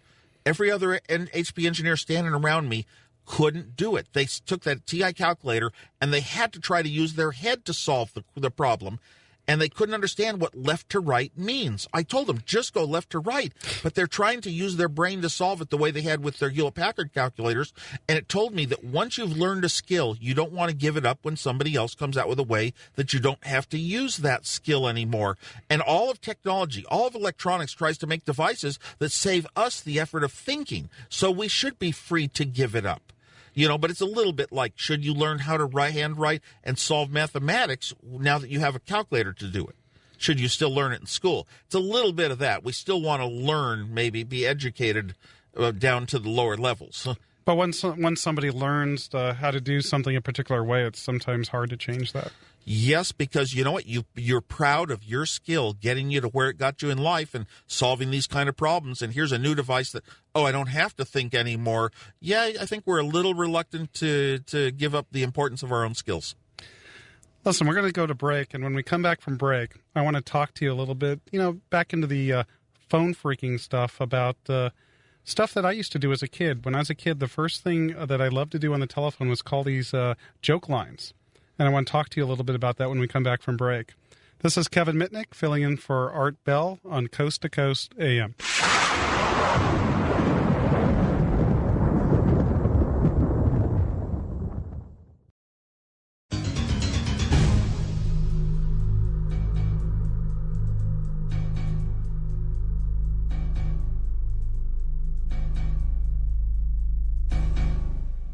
Hi, this is Kevin Mitnick, filling in for Art Bell, and we're speaking with the father of the personal computer, Steve Wozniak. Right before we went to break, I was telling you how I enjoyed as a kid calling these joke lines, and I understand you have a little bit of history with Dial-A-Joke. Well, with my blue boxes, I called some joke lines around the country. There were a few in Los Angeles. My favorite one was this one called Happy Ben, where this old guy sang, "Happy days are here again. Yep, it's me again, Ben." I think it might still be going. Who knows? But I loved. There was one called ZZ Best. Yes, but I loved calling them. And there was one in Sydney, Australia. But we had none in Northern California. We had none in San Francisco area.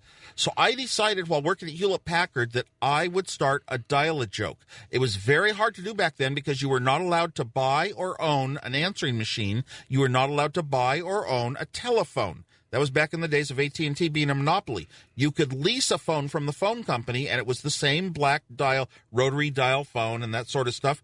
So it was the only machine that I could lease to be an answering machine for a joke line that you phone in to get a joke was the one that theaters use. It was way too expensive for a person to do, but I put so much, probably as much as I would have put into rent, I put, for a house, if I had a house, I put into this answering machine, and because I wanted to do it. So I ran the first Dial-A-Joke in the Bay Area. I'm so proud of that because you look at how many thousands of people start companies. This is the first time you've ever spoken to somebody who actually started the first regional Dial-A-Joke. And the jokes were Polish jokes. I'd use a little Polish accent. Hello, thank you for dialing Dial-A-Joke. And it was just great. And eventually the Polish society didn't want me doing that and threatened me with a lawsuit. So I said, what if I change them to Italian jokes? And they said, that's fine. Because this was back before political correctness. Right. So you did all your content. You wouldn't get the jokes from No, I got the jokes from a book. The popular joke book of the time was the best-selling joke book ever in America. It was called The Official Polish-Italian Joke Book. It had two sides by Larry Wilde. I remember that. Hugely successful joke book. He'd basically paid students at UCLA and places to submit jokes. So you would go ahead and read them. You'd read them from the book into the answering machine, and that would be the joke for the day. That's usually what I would do. I would sometimes get jokes from other people, but I'd keep the jokes. I like those little Polish jokes. I'd read them as fast as I could, get little short jokes into the machine so I could get 2,000 calls a day from kids. The line was busy all day long. Ring. As soon as one hung up, ring. And every one would make a little buzzing sound in my Cupertino apartment. But I loved doing this because, it was my own thing. And I would come home from work at Hewlett-Packard, and I'd start taking a few live calls. I had a handset, and I'd just answer it with the handset. Hello, thank you for dialing Dial-A-Joke. And I'd try to convince them it was a live person, and they didn't want to believe it. And eventually I'd convince them, and I was anonymous. They didn't know me. I was Stanley Zebruzuskanitsky. That was the name I'd use on them. And yes, and eventually I was the sort of person who would be too shy to really go out and talk to people normally, and I would probably never be able to meet a woman or have a wife in my life. But here I had a phone call once, and it was this girl, and I said, I can hang up faster than you, and I did. And eventually she called back, and I wound up talking with her, and we got married, yeah. Wow. What was her name? Alice Robertson. What? And the San Jose State student newspaper actually did a front page picture of me by my Dial-A-Joke machine mentioning that story once. Oh, that's fantastic. Yeah. I still remember in Los Angeles, I remember the number to ZZZ Best. It was 836-5566. I still remember the number. Now, the first good, so many people, when I had so many calls on this Dial-A-Joke that anyone with a similar number got 100 wrong numbers a day. So I'd switch the number, and more people would get wrong numbers. So I said they need an easy-to-dial number, and I got the first easy number of my life, 255-6666. And then Any Mountain, the big ski shop in Northern California, had 255-6667, one digit off, and they camped out by my apartment one day and told me that they were afraid to answer their phones. And I had to change to a special bank for high volume calls. Right, because the callers are going to think, well, if I dial one digit higher, maybe I'll get the joke line and not the busy signal. Yeah, but for the rest of my life, I've tried to get good numbers. Matter of fact, we priced the first Apple One at $666.66 because I was into repeating digits. And I would get phone numbers like 996-9999 in Cupertino and 888-8888 in Los Gatos, where I live now. And I've had so many good ones. 221-1111 on a cell phone, and that was similar to Pan Am's number, so I had to book a lot of flights. And I had, 2345678 is a good one, but I loaned it to a friend. He's got it now. Speaking of when people would call Pan Am and get you have a reputation of being one of the best pranksters out there. Yeah, when I got calls, when I finally discovered that my number was similar to Pan Am's, for 2 years of my life, I answered every phone call, at least 1 year. I answered it. Pan Am, International Desk, Greg speaking, and my friends would say, hey, Steve, it's me. And then I would try to book the corniest flights I could to see what could you talk people into, and then I'd tell them it was a prank at the end of the call because I was afraid the cops would catch me otherwise. And I came up with the Grasshopper special. If you go through our unused airports, it cut your fare in half. And I'd have people going up to Moscow, Idaho, Amarillo, Texas, up to Billings, Montana, down to Lexington, Kentucky, and then to their final destination to get a low fare. I told people if you go through Las Vegas, you roll the dice at our window, and if you get a 7, the next leg is free, and they would believe it. I would tell them that we have room in freight. You know, we have some seats. You just have to wear warm clothes. And they would go for those flights. I told one time once a guy 30-hour flight to London. I'm doing the time zones in my head, and he wouldn't take it. But I sold a lady on a 20-hour flight to New York. But it goes on and on and on. But it's just that sense of humor. You can have a little bit of fun in your life too. Some of us. It doesn't mean everyone has to. Yeah, I remember. As a kid, I was able to figure out how to intercept directory assistants. So when people would get the telephone operator, rather than getting them, they would get me. I've heard of other things you do, like McDonald's. We won't go there. The people ordering in their cars. What about that? Well, I've heard you come up with a radio and intercept the signals and tell them that, no, they can't be served because they're too fat. Stuff like that. That's mean. That's mean.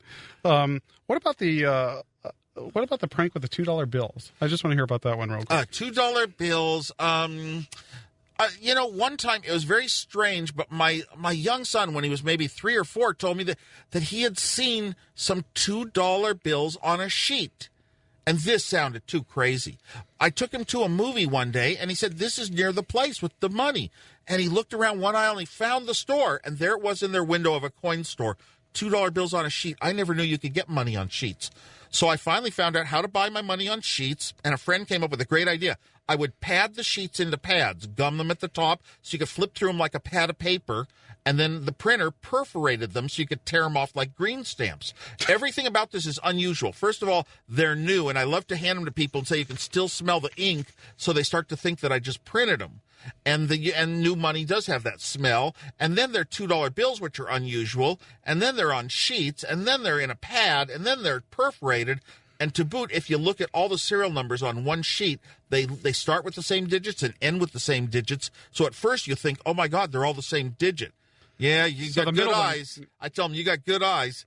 And I give myself a point if they think they're counterfeit and refuse to take them. And I don't give myself a point if they think they're real.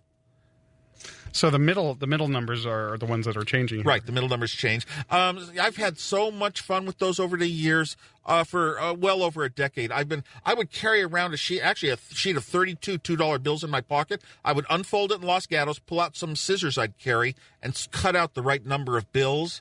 I mean, I had a lot of fun doing that. And of course, I would tell people, I'd walk up to them and say, "Hey, got $3? Give you $2 bills. That's $4 for 3." You can't go wrong, to get them suspicious. And then partway through it, I tell them, and they cost $3 each, which is the truth.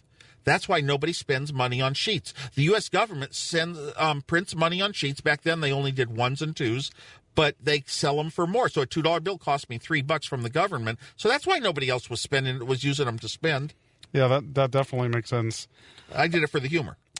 Of course. You probably had a dealing with the Secret Service over this one? I met the Secret Service. Actually, one of the funny things I like to tell about these bills is these bills meet every spec of the U.S. government, and by law, that makes them legal tender. And they actually do. It's true. They're from the government. But it gets whoever I'm talking to starts thinking, whoa, this guy is nuts. You know, and what are some of the specs they'd say? I'd say things like print quality and the type of ink. And they'd get so concerned. I'd say the Secret Service approved them 3 times. How could they approve them if they aren't good? And that's true. I had run-ins with the Secret Service. One time I got interrogated I tipped a waitress 2 of the $2 bills, wound up talking to the Secret Service for a half an hour during my daughter's gymnastics meet in Las Vegas. I had to tell him every number of my life, every place I'd lived. I'm good with numbers. I knew all the addresses. I knew the cities. I knew the zip codes. And, and my friends and their phone numbers. I knew my passport number. I knew my credit card numbers. And then he says, what's your vehicle ID number? Your VIN? Yeah, and he knew the bills were good. By the way, he knew the bills were good. They had tested those bills. Why he's doing this? So I was kind of upset. So when he asked me for ID, I gave him the ID that I used for every airplane flight for 5 years of my life. It's a phony one. It looked like a Department of Defense card, but if you read closely, it said Department of Defiance. But your head never read that word correctly. And it said I was a laser safety officer, and I had an eye patch in the picture.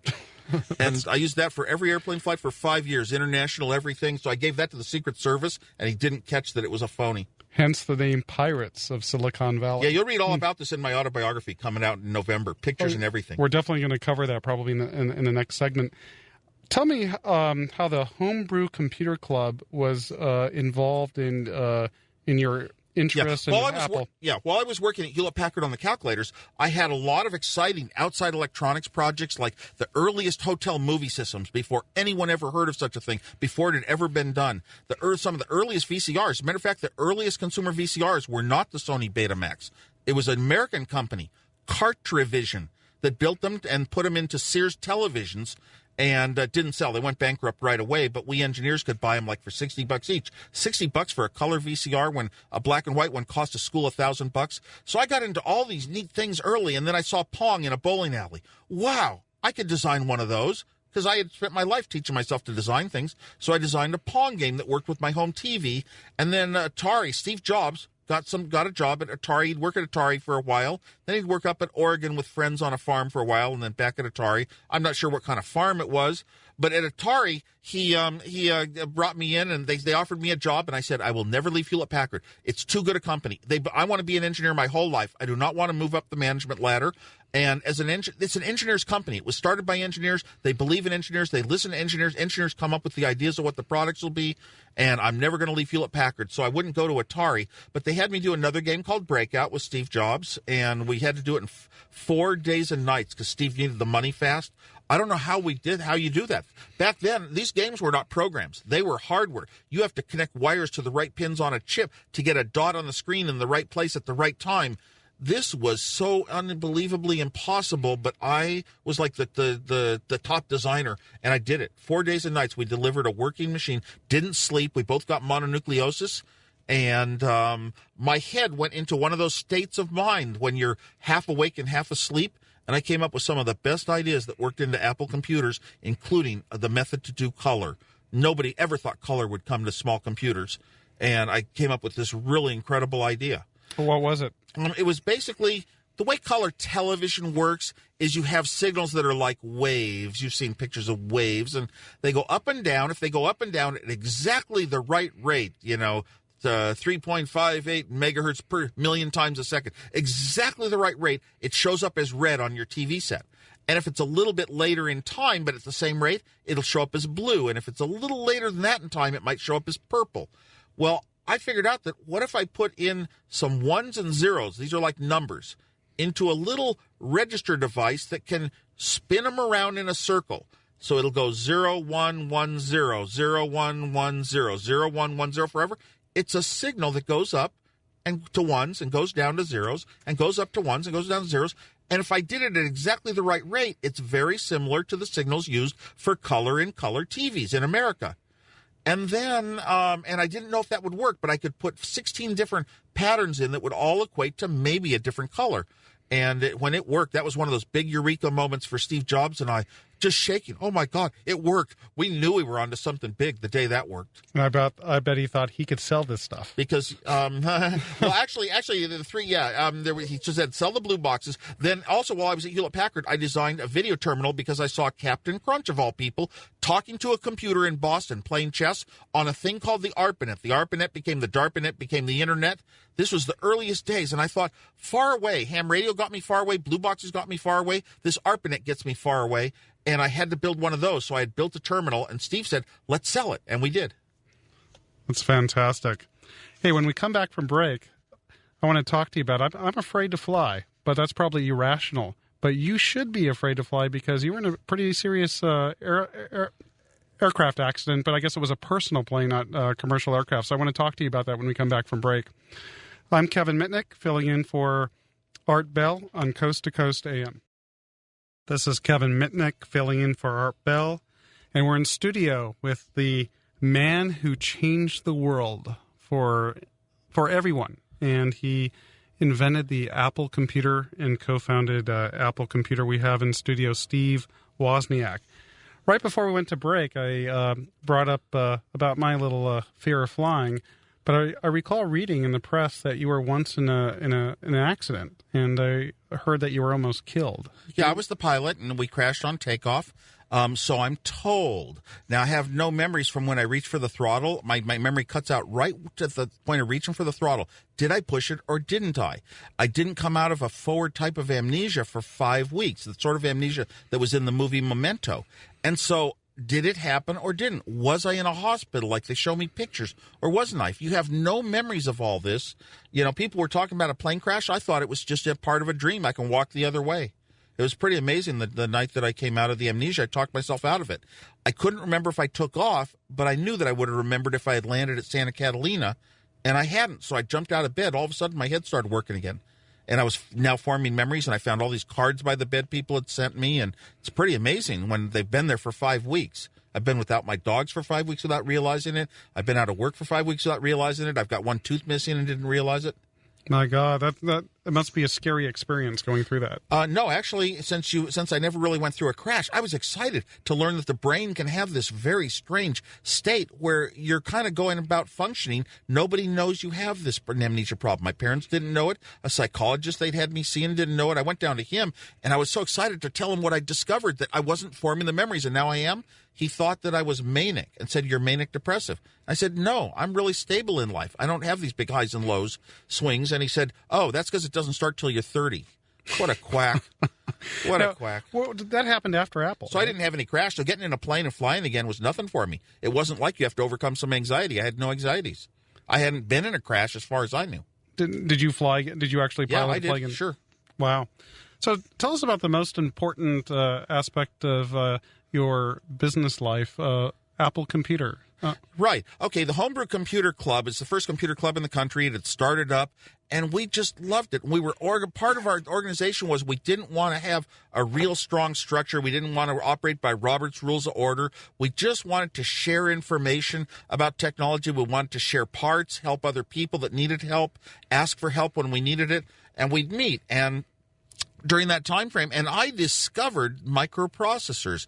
I discovered there were now chips cheap enough to make a whole computer. I had told my dad my first year of college that someday I would own a computer, a 4K Nova, enough computer that I could run a Fortran program. And he said, "Steve, that'll cost as much as a house." And I was stunned, and I said, "I'll live in an apartment." Someday I was going to have my own computer. Now I realized I could afford it with the microprocessors. All I had to do was take this little video computer, the video terminal that I just told you about that I had developed so I could talk to computers on the ARPANET. It used my home television for output, and it used a $60 keyboard for input. And you need input and output to have a computer. All I had to do was marry that to a microprocessor, some RAM. I made some very good RAM decisions that other people didn't make back then.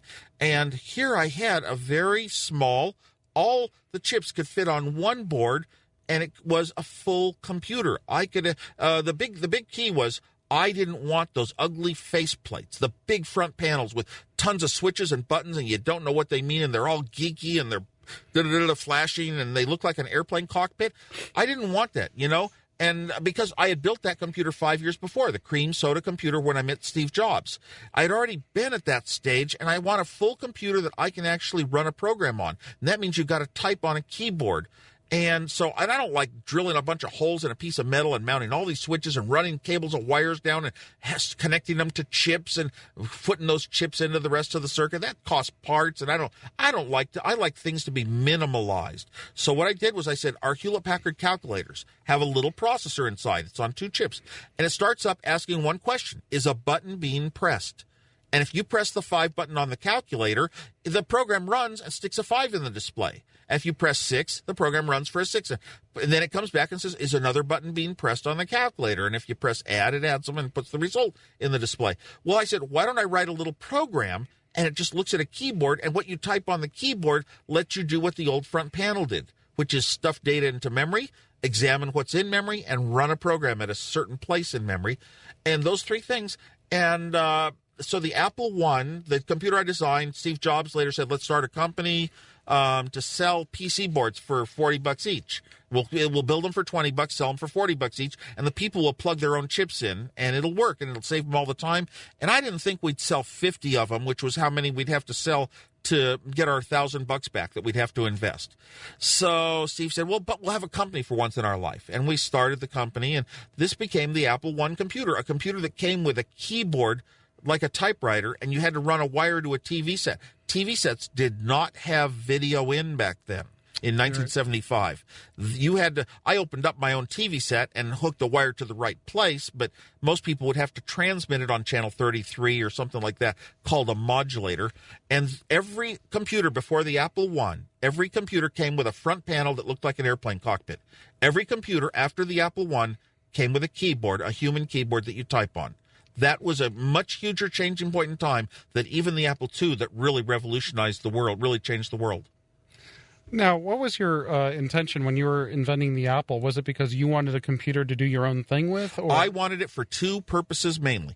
I wanted a computer to program. Now, I didn't know all the things computers do in businesses because I'm not a business person, but I knew that I had certain programs that I had to run at Hewlett-Packard. We had one computer shared with 40 engineers. We'd sign up for time on it, and I would write programs to simulate the circuits I was designing for Hewlett-Packard and make sure that they worked correctly. Well, I wanted to write those programs into my own computer right on my desk anytime I felt like.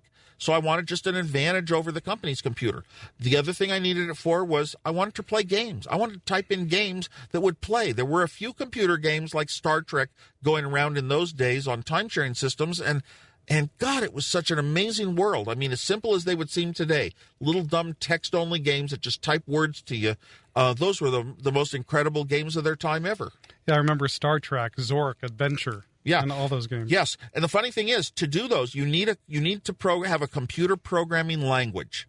To type a program into a computer, you have to have a language. There was no language for this new microprocessor I chose, so I had to write a computer language. I had to write a BASIC. I had never taken a class in writing languages. That's normally considered pretty intricate a thing, but my style was, even if I don't know something, if I want to do it, find the way to do it. I find young kids to this day, sometimes they sit out and they have a goal. Maybe the goal is to run a robot they've built with a real Nintendo controller. And the Nintendo controller is digital and the robot wants analog, and they'll learn electronics and they'll learn programming just to get that thing done if they're really motivated and the kind of person that just won't be stopped. That's very true. We're going to go to break, but when we come back, I want to talk about what was Bill Gates' relationship with Apple, if any. So I want to talk to you about that when we come back from break. I'm Kevin Mitnick, filling in for Art Bell on Coast to Coast AM.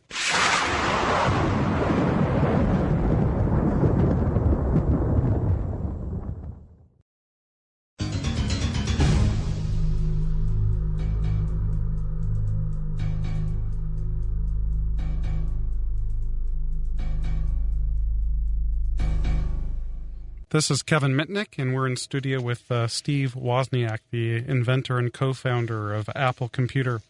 Steve, when I watched Pirates of Silicon Valley, there was a part or a scene in that movie where it inferred that Bill Gates borrowed the idea for the Windows operating system for the GUI from Apple. Do you know anything about that? I think the whole idea of the GUI had been around actually for a long time, since Douglas Engelbart wrote a paper called Augmenting Human Intelligence in 1963. Now, we're up in about the 1980 time frame, 80-something, 83, 84 time frame. And sure, Apple is taking big steps to bring it to the masses. And I think what we had done demonstrated to Bill Gates that, yes, this technology was doable for the masses. But we were way ahead of what Microsoft had. And I don't think that they stole anything from it. I think they developed their own. But it's difficult to say what can you patent and what did we license to them. It's very, very tricky issues, and got into pretty much a decision that we had licensed it because we needed some key software components from Microsoft at certain points to stay alive as a company. That definitely makes sense. Was there a good relationship with why do we care? There's Windows and there's Macintoshes, but the way I look at it is there was a point in time when the Macintosh had a GUI with graphics and mouses and pictures on the screen that helped you get around, and the other machine you had to type words in and know what the words were to tell it, give it commands. That was the other system. Well, now every computer's a Macintosh, so we won. We won in the way that matters. Yeah, we helped the masses of the world have a better computer. That's very true. So did Bill Gates have a relationship with Apple at all, or is it pretty much? I wasn't. You know what? I never dealt at the business ends of a company, only at the engineering ends, and only as an engineer designing and writing code and that sort of thing. And so I don't. So yes, there was a relationship. Bill Gates was. Microsoft was writing application software for our computers and our operating systems. As a matter of fact, they had in early stages. I wrote our first BASIC. They actually wrote the floating point BASIC. It was called our second BASIC. Ah, okay. So yes, we had relationships with Microsoft. Pretty much, it went from a time frame when we thought they were kind of small compared to what we were doing. We're getting all the profits for fully built computers, and they're only getting the profits from the software. Operating system. Yeah, and the what? Now, so the Apple I, the Apple II, then the Macintosh. At what point did you actually leave Apple? Was it before? Yes, we had the Apple I, we had the Apple II, we had a failure called the Apple III. We had the Lisa computer was the first graphics computer to come out from us, and it was $10,000 because it had a megabyte of RAM, and a megabyte of RAM back then cost $5,000 on its own. That was the problem. The Macintosh was an attempt to find the ways to make a GUI computer, a modern today's computer with menus and all that, make it for an affordable price. And I was on the Macintosh project when I had my plane crash. After the plane crash, I decided to go back to college, get my degree. Entered Berkeley under a fake name so they wouldn't know I was Steve Wozniak, finishing my computer science degree. What name was that? I used Rocky Raccoon Clark, and that's the name I got on my college diploma. It says Rocky Raccoon Clark. You did like the Beatles. That's not really true. I had a dog named Rocky Raccoon, a husky. So I had other reasons. And my wife's maiden name was Clark. So we so after that, and I put on the big music festivals that I mentioned. And then I walked back into Apple and said, "Hey, I'm ready to do work where I can be the most benefit." And I didn't really ever get off the salary. I always stayed on a low salary at Apple. I wanted to be on the computer, officially the longest paid person ever in the company. So I still am to this day. Now, when you went back, was that when Gil Amelio was the CEO? No, I went back, and Mike Marklow was the CEO. But the day I came back was the day we were going to announce the new CEO, and it turned out to be John Scully. But a funny story: a friend of mine in the company, he was asked that day to show. I'm trying to think. It wasn't. It was Jerry Brown. Okay, they call him sometimes Moonbeam Jerry Brown, a former governor of California. Show him around to the new Lisa computer, and he kind of showed him, and he didn't get any of it. And some people started grabbing him and said, "Don't tell me it's Jerry Brown." And he said, "Yeah." That he didn't realize they were all upset because that was the day we were going to announce the new CEO. They were starting to think that's who it was going to be. Your autobiography is going to be released to the market in this fall, right? Yeah. You know what? I've been commissioned and paid money to write an autobiography a few times, and I always returned it saying, I just don't have the time to finish it. I got too much going on. This time I finished it, amazingly. Had a lot of good fortune in that, and it'll be coming out in November. And I'm going to tell a lot of the, the stories the way they really happen. That's what I want to know. A lot of the early history of Apple, needs correction. So needs enhancements. Like, out of the book, what is the most juiciest detail that the public is going to learn about Steve Wozniak that we don't already know? Well, I'm a real truth teller, and I tell things, the positives and the negatives of things, wherever I go in speeches. And, of course, the way the press likes to report, they only like to report the negative things. They always have me saying, Steve disagrees with Apple on that, when it's something I totally agree with Apple on. And, but I still will always be, that kind of an analytical engineering type mind. And that's pretty much how the book will go. I mean, I think it's mostly fun stories. It's fun stories and funny stories and interesting. And how does a company start? And I want some people to realize that a lot of the decisions we made were the same common sense decisions that anybody, any young person with a good head could make and would make. You didn't have to be, a real educated business expert. I mean, we just kept doing the right good things the best we could. That'll come out of it. And I don't think there's any juicy stories. Okay, I didn't know if there's any, really, back in the prankster days, if there's something that was really cool that you haven't told anybody about. Oh, there are prank stories. And there's, matter of fact, the day we introduced the Apple II, we'll be showing both sides of a fake brochure that I got thousands of copies out without Steve Jobs knowing it either. One thing I knew, if you want to pull off a prank, don't let a lot of other people know. But you're just going to have to wait for the book to read those. And I don't know if I call any prank juicy. I call them more funny. That's I true, call juicy things is like if you're trying to put somebody down, like if I was trying to have real negative things about Steve Jobs in there, and I think I have only positive things. Yeah, well, I didn't mean it in the context of, of negativity. It was more of things that people didn't know. Well, speaking of Steve Jobs, I read on Google News, I think it was yesterday, that he declined to do your forward for the book. Yeah, that was an accidental thing. I was actually talking to a class on innovation that my one of my goddaughters takes up in University of Washington in Seattle.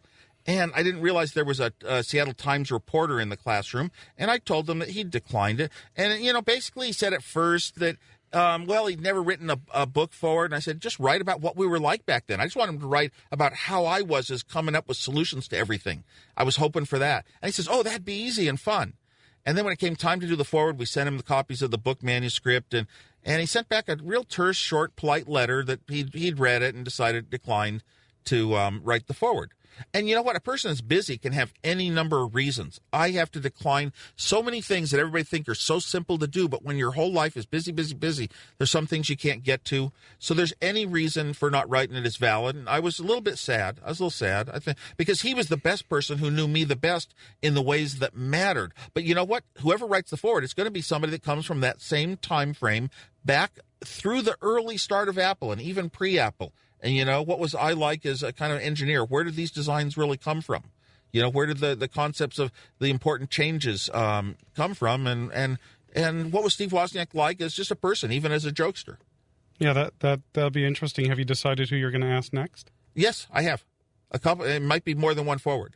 Okay, so it's a secret right now. It's a secret. But you know what? I do not believe in forwards being that a famous name is important. My co-writer does think that way. But you know what? I'd rather the forward be right and be on the mark. And that's the important thing. Now, Steve Jobs was the right person to be on the mark, even if he were unknown.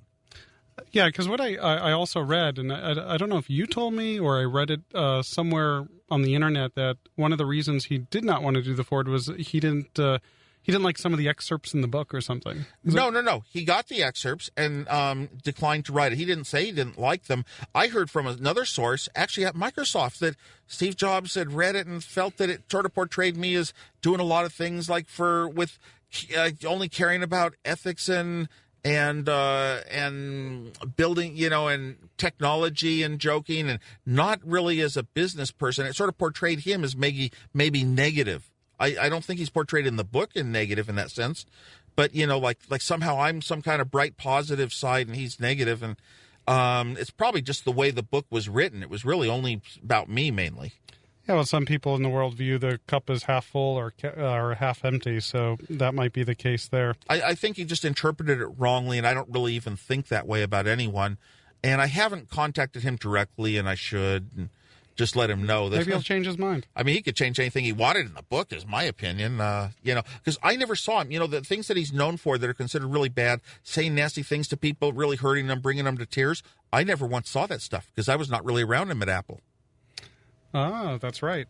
That's right, because in the Pirates of Silicon Valley, it really portrayed them kind of in a very negative way. And certain things, they bring out certain incidences. And you know what? I've heard of those from other people, but I have never really personally witnessed it. Yeah, and don't forget, the press and movies, they portray people as, in ways that they're not really, that their behavior in ways that really had not happened in the past. Really quick, before we go to break, just really quickly, I understand you're a big fan of, you have a new hobby of Segways? Yeah, the Segway is a neat machine. It's a different machine. You'd have to be a different type of person to buy one when it came out. I was the first consumer allowed to buy a Segway, actually, after 30 people got them free for winning an essay contest on Amazon. I got to go out to Dean Kamen's house and stay there a while and get training at the factory. So I have been into Segways and so enthusiastic. And our Bay Area users group was the first one to start playing Segway Polo, a real fun game, kind of a basketball hockey type game. 2 goals and 2 teams. So you're a polo master.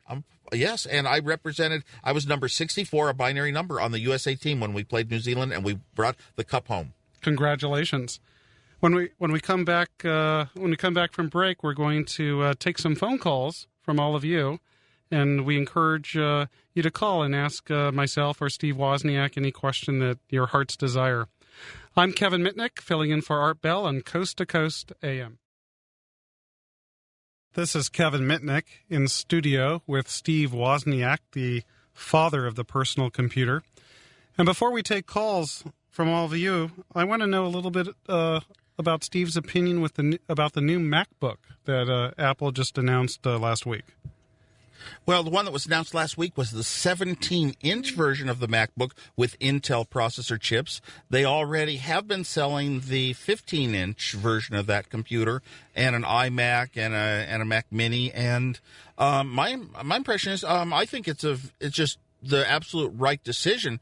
A lot of people have heard that we develop our software internally for years and years and years, maybe even for 7 years. We've developed it for both processors simultaneously so that either one works. It's not going to be as big a shift as we've made in the past, shifting processors. A few programs won't work to their full abilities or won't work as fast, but you can still run them in the old Macintosh mode. And so it's the right decision to make. Basically, it was made because you get more processing per unit of heat with the Intel chips. And getting rid of heat is the name of the game as computers get fast. It's not how do you make your processor faster. It's how do you get rid of the heat. Have you had the opportunity to take a look at the 15 or 17-inch MacBook? I actually have a 15-inch one, and I haven't quite converted to it yet, but it's because I was trying to copy over all my data and settings from an older Mac. It's something new Macintoshes do so nicely. You just hook your old Mac to it, and it copies all your passwords, names, settings, the desktops, and everything over. The trouble is, I think I have a few bad files, the files that went bad on my older computer, and it hangs up and won't get past it and won't tell me why. It just sits there for 10 hours. So I haven't been able to convert over yet that way. I may have to bring it up like from scratch and reinstall every program myself and type in all my passwords and settings myself again. Well, if it copies your passwords, maybe that's a bad thing. I'm just kidding. It transfers the data that represents my passwords. How about that? Right, I got you. I'm actually interested in possibly getting a MacBook myself. It looks like a really nice system.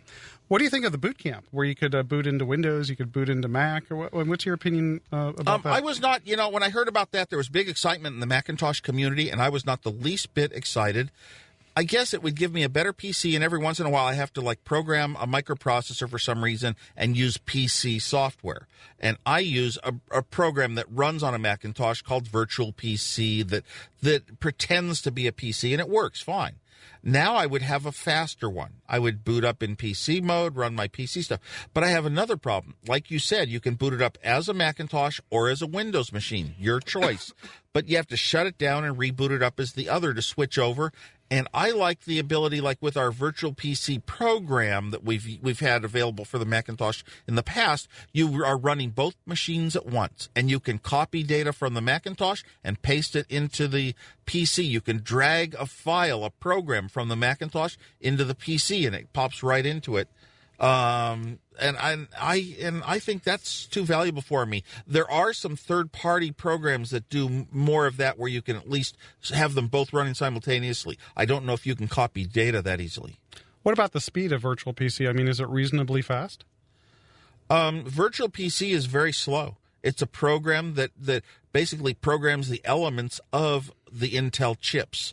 Now that we have the real Intel chips, of course, we'll have a full-speed PC. Apparently, when you do run it as a Windows PC machine, it runs, it's the same speed as a Windows machine with the same chips. Right, because I use both operating systems, and for Windows, they have VMware, which is kind of where you can run guest operating systems, and it's reasonably fast. So I haven't had an opportunity to use Virtual PC myself. Yeah, and I don't use PCs, but I think I've heard there's 3 Macintosh emulators, programs that are like a Macintosh within your PC. Yeah, let's go to break, and let's take some calls from everybody out there. And I encourage everyone that has a question for Steve Wozniak, anything that you want to ask that he'll answer, to give us a call. And we'd love to hear from you. I'm Kevin Mitnick, filling in for Art Bell on Coast to Coast AM.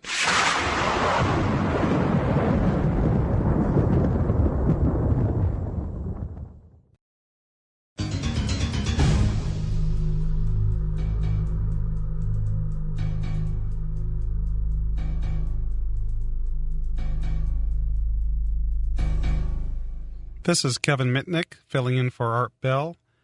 And we're speaking to Steve Wozniak, the father of the personal computer, co-founder and the inventor of the Apple computer.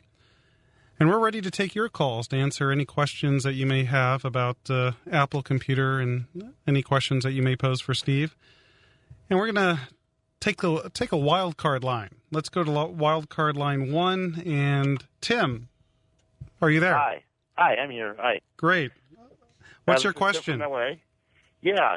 I got a question about Mac and security. I've listened to, the Leo Laporte show, for example, and he said that he doesn't recommend that, PC users buy, the major antivirus programs.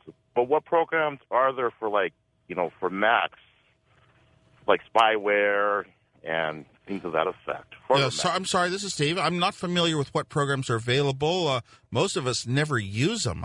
An antivirus program, it's like maybe there's 50,000 viruses for PCs, but there have only been about 7 for Macintoshes, and I think none destructive or that were any big problem. Matter of fact, I ran my Macintosh servers for the first decade of the internet at 2 houses, and I had servers for major well-known personalities and musicians, and my own website would be mentioned next to the biggest hackers of all time, and you know what? You know what? I never used a firewall once. Not one bit of firewall, and not one computer ever got taken over. They're running Mac OS 9, an earlier version of our operating system, and there was just no known way to take it over. Nobody, there could be a lot of reasons for that. 2 times I let friends put their own servers in that were Unix machines with their own firewalls, and both times after a month they were so upset because their machines had been compromised and taken over. So, with all this warning out there, is it just hype, or is it something to be worried about? And if there's something to be worried about, how do we prepare for it? The least worry you can have is buy a Macintosh. There always is a worry, yeah. But if you're just a normal person, what's your worry? Why would somebody want to take over your computer and use it? You're just a person who's plugging in once in a while, doing a little bit of email. You're probably not even on, you might not even be on a high-speed line. It just doesn't make any sense. I can answer that one. You're not a target. I can answer that one. That's because they can. That's why they'll want to take your computer over.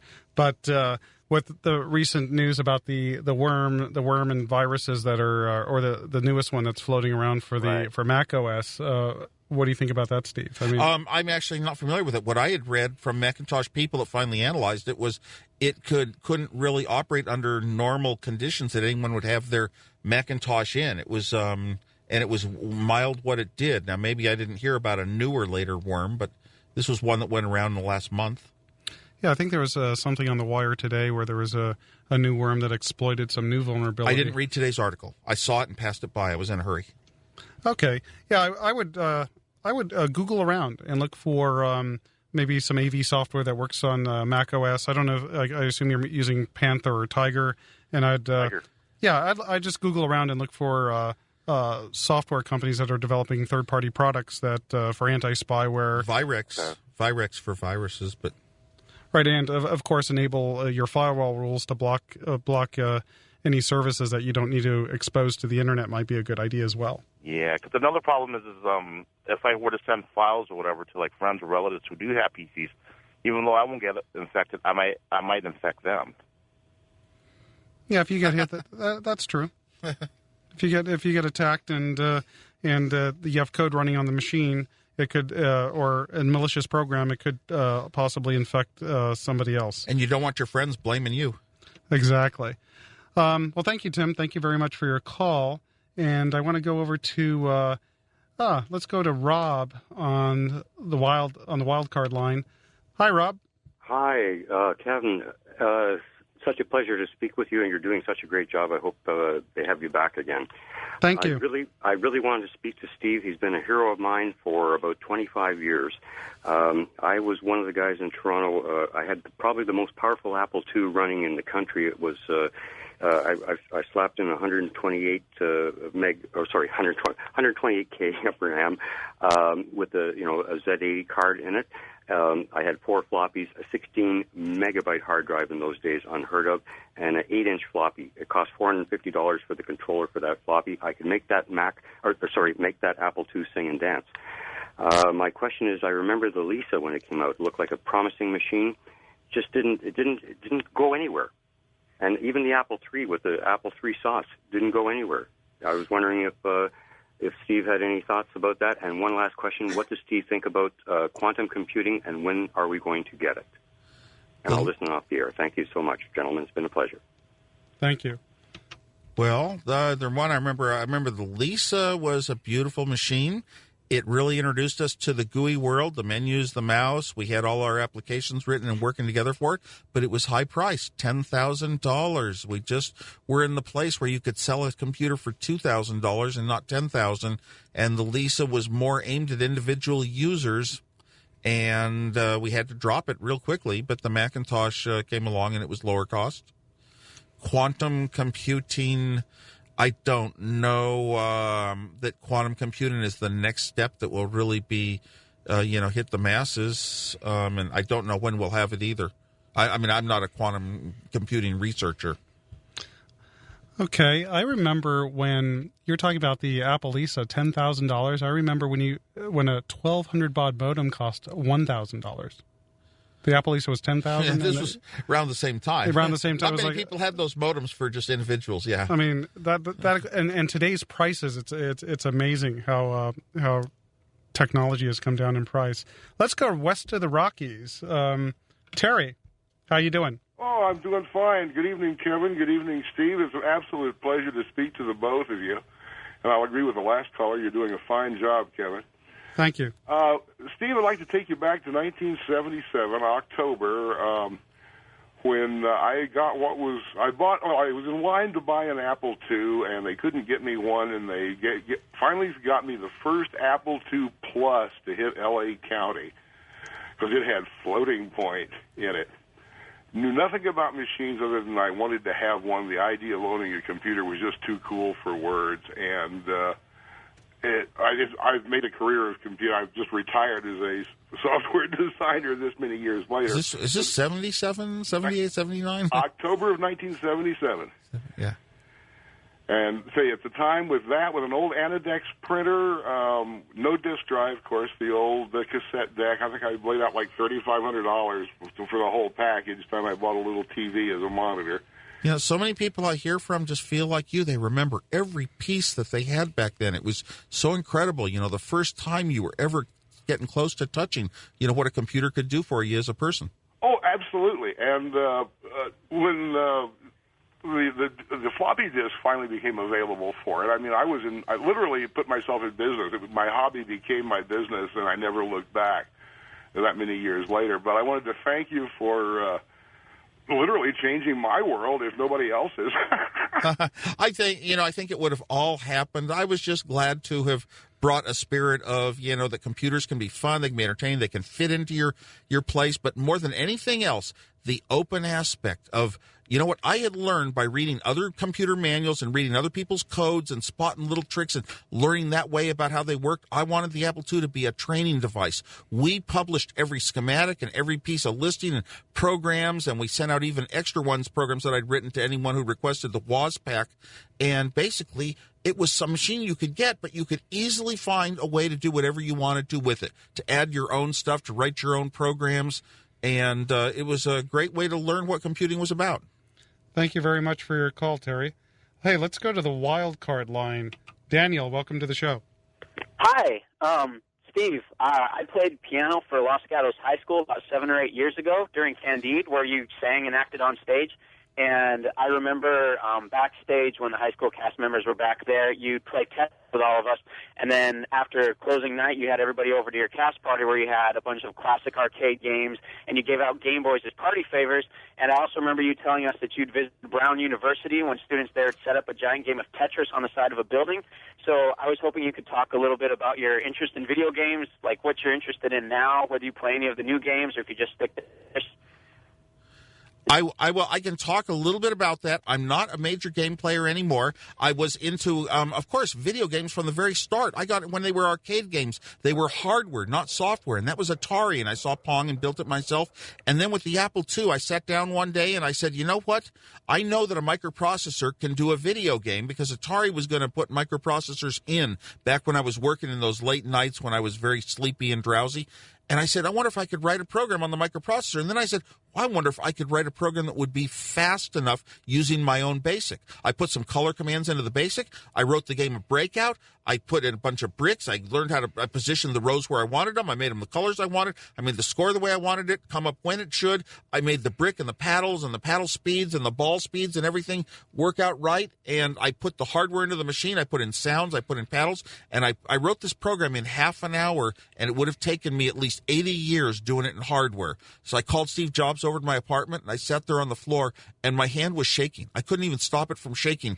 And I turned to him, and I said, my God, the computer of games is never going to be the same now that there's software. Now that there's software, I still like to only play a few games, but play those few very, very well.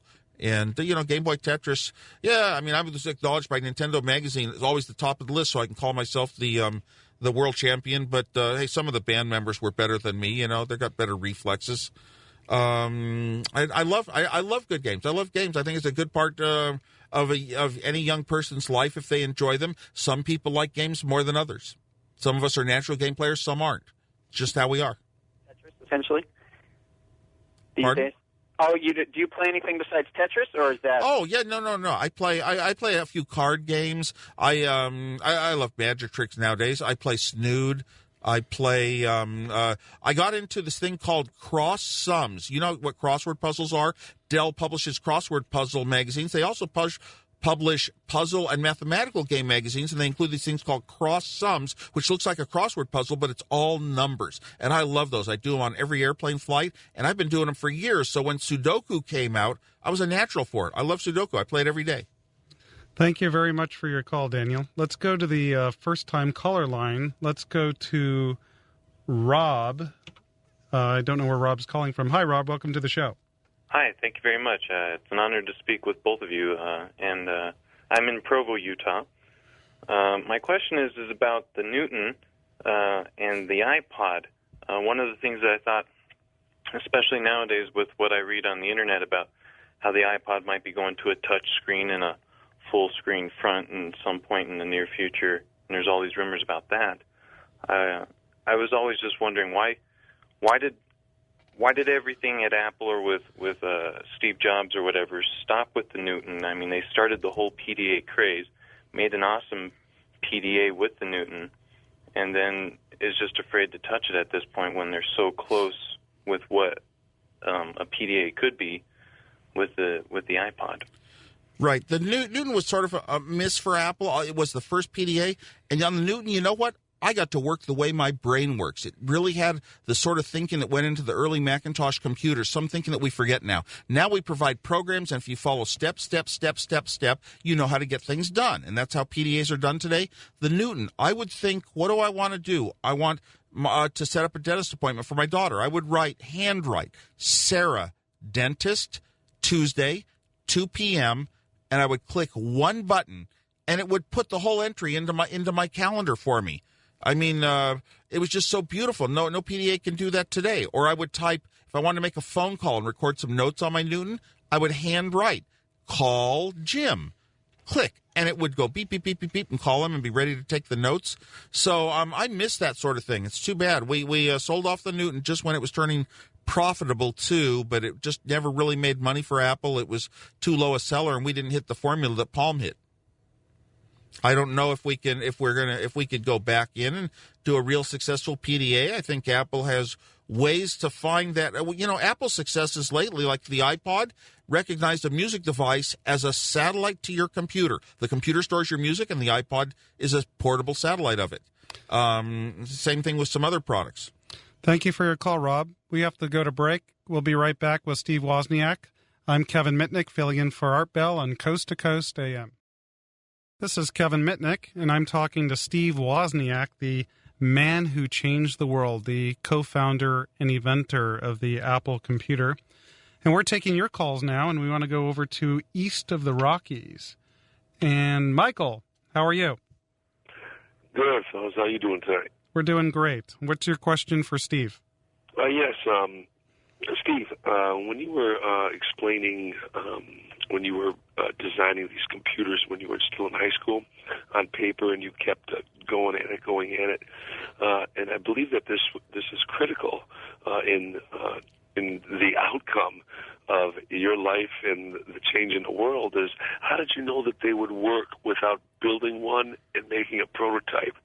If they didn't, then certainly I probably wouldn't even be sitting here talking to you, and you would be, who knows, and how did that happen? How did you have the confidence and just know that they would work without actually building a computer, because it's never been done before, Well, I was a math science type person. Math and science, generally calculations add up to a right answer or a wrong answer, and you generally know when you've gotten there. Digital logic is pretty much the same. I know that it would have largely worked. Of course, we would have tested. If I ever built one, it would have had bugs, and I would have discovered it with scoping out, looking at voltages, and I would have fixed it. So I don't know, but I'll tell you something though. One of the things is the fact that I was never able to build one meant I had to come up with a plan, and my plan was to try to get better and better than I had been before, only because I couldn't have built it. As a matter of fact, the best things I ever did in my life had two things in common. One, I didn't have money and had to figure out ways to do things when you didn't have much money. And B, if I had not done them before but had to figure out a good way, I didn't stumble into some old things I'd done before. I looked at the very latest, newest chips and designed them better than I would have otherwise. Right. It just seems like every card seemed to fall in place, because without being an engineer myself, it seems like, you'd have to build it at one time, because that really is what sets your mind free to actually do what you did at that point in your life. Okay, well, thanks. And I'll tell you, if you design a dozen computers, you get so skilled and so good at it, it's not too hard to design the next one. Well, thank you very much, Mike, for your call. And I want to go to the wild card line. Doug, welcome to the show. Hi, guys. Wow, this is probably like a Trekkie talking to Kirk and Spock. I mean, you guys, wow. Kevin and the Woz. Holy cow. Thank you. Man, you betcha, boys. Back there when Apple, during the Colonial Wars, when everybody was licensing out their technology, didn't anybody at Apple sit down and say, hey, look at this, this is producing a lot of money for people. Let's go ahead and license it. What really happened back then? How come Apple didn't license it? I don't want to say I was pretty much the only person that didn't like going almost any store in the world, and you see a lot of the other brands of computers and only one Apple, and later there's only one Macintosh, and it just looked like we were a lesser one to be considered. I didn't like that, but I wasn't really a business person. I wasn't on the business sides of Apple. The executives of Apple kind of got turned on. I think we had a speaker at the company who wrote one of these books about America giving away a lot of its technology to the Japanese and licensing it to them, and they would make trillions off of what we licensed for millions, and that you were giving the store away. It's never possible to go back and prove these sorts of things. Would Apple be as strong a company if it had licensed away? I looked at it as Microsoft came and became a larger company, and they did it with software only. What if we took our operating system? The only reason you bought a Macintosh was really for the way the software worked. You didn't buy it for our shape of plastics and our ports and that kind of stuff. And we treated ourselves as a hardware company. It put us higher on the Fortune 500. In other words, if you have an operating system that's worth $1 billion in profits, and you buy, many billions of dollars worth of parts and set up factories and sell them for many billions of dollars, you're up in the many billions of dollars rate on the Fortune 500. So it makes us look like a bigger company. Maybe the spreadsheets were trying to work our company out that way. I think if we just licensed the operating system, we'd have gotten the same profit and had, more people buying our products and greater market share, but I don't like to say that I'm sure, because Apple always dealt with combining the software and hardware so well to make the product work that little marginal bit better for you than could be done if you were software or hardware alone, and the products show it. The products have been better throughout time and better integration between the software, the hardware, the different elements of software that Apple makes. So it's hard to say where should we be, and Apple's a very fine, strong company.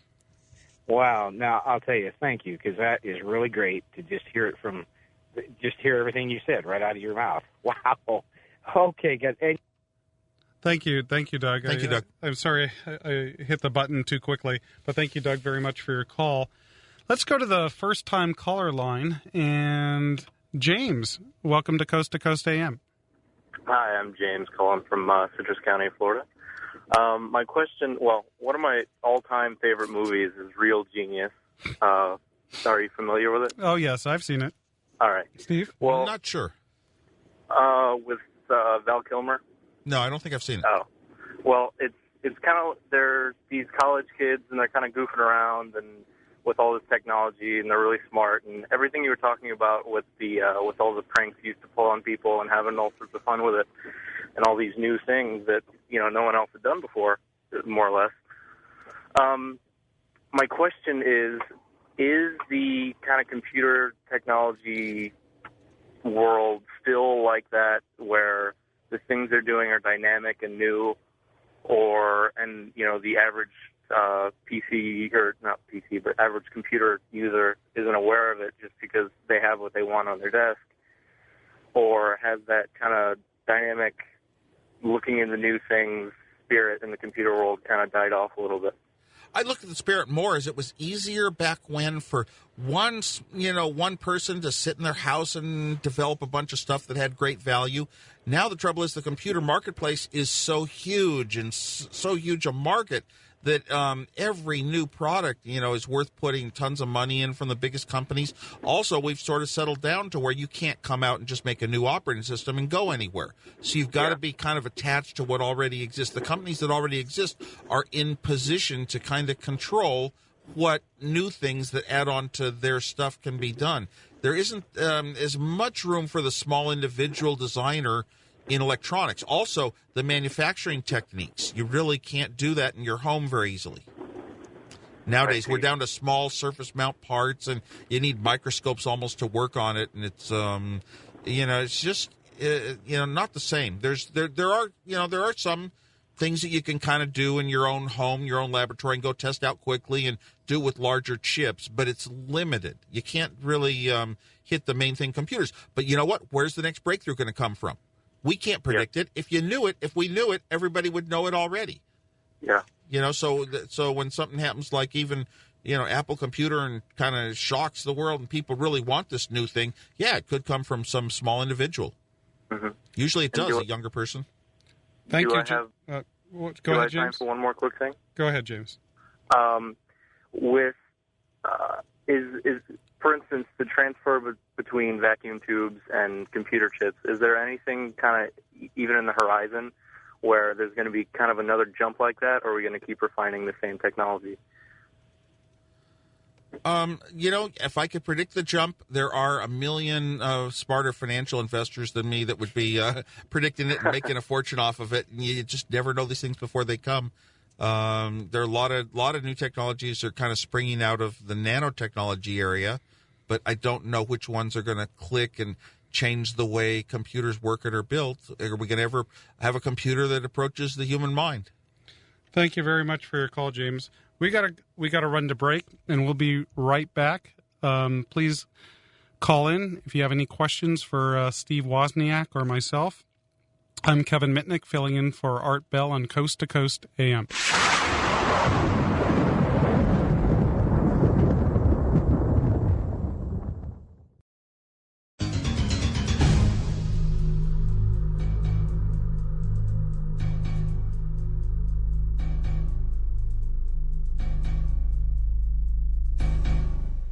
I'm Kevin Mitnick, and I'm speaking here with Steve Wozniak, the father of the personal computer, and we're taking your calls tonight.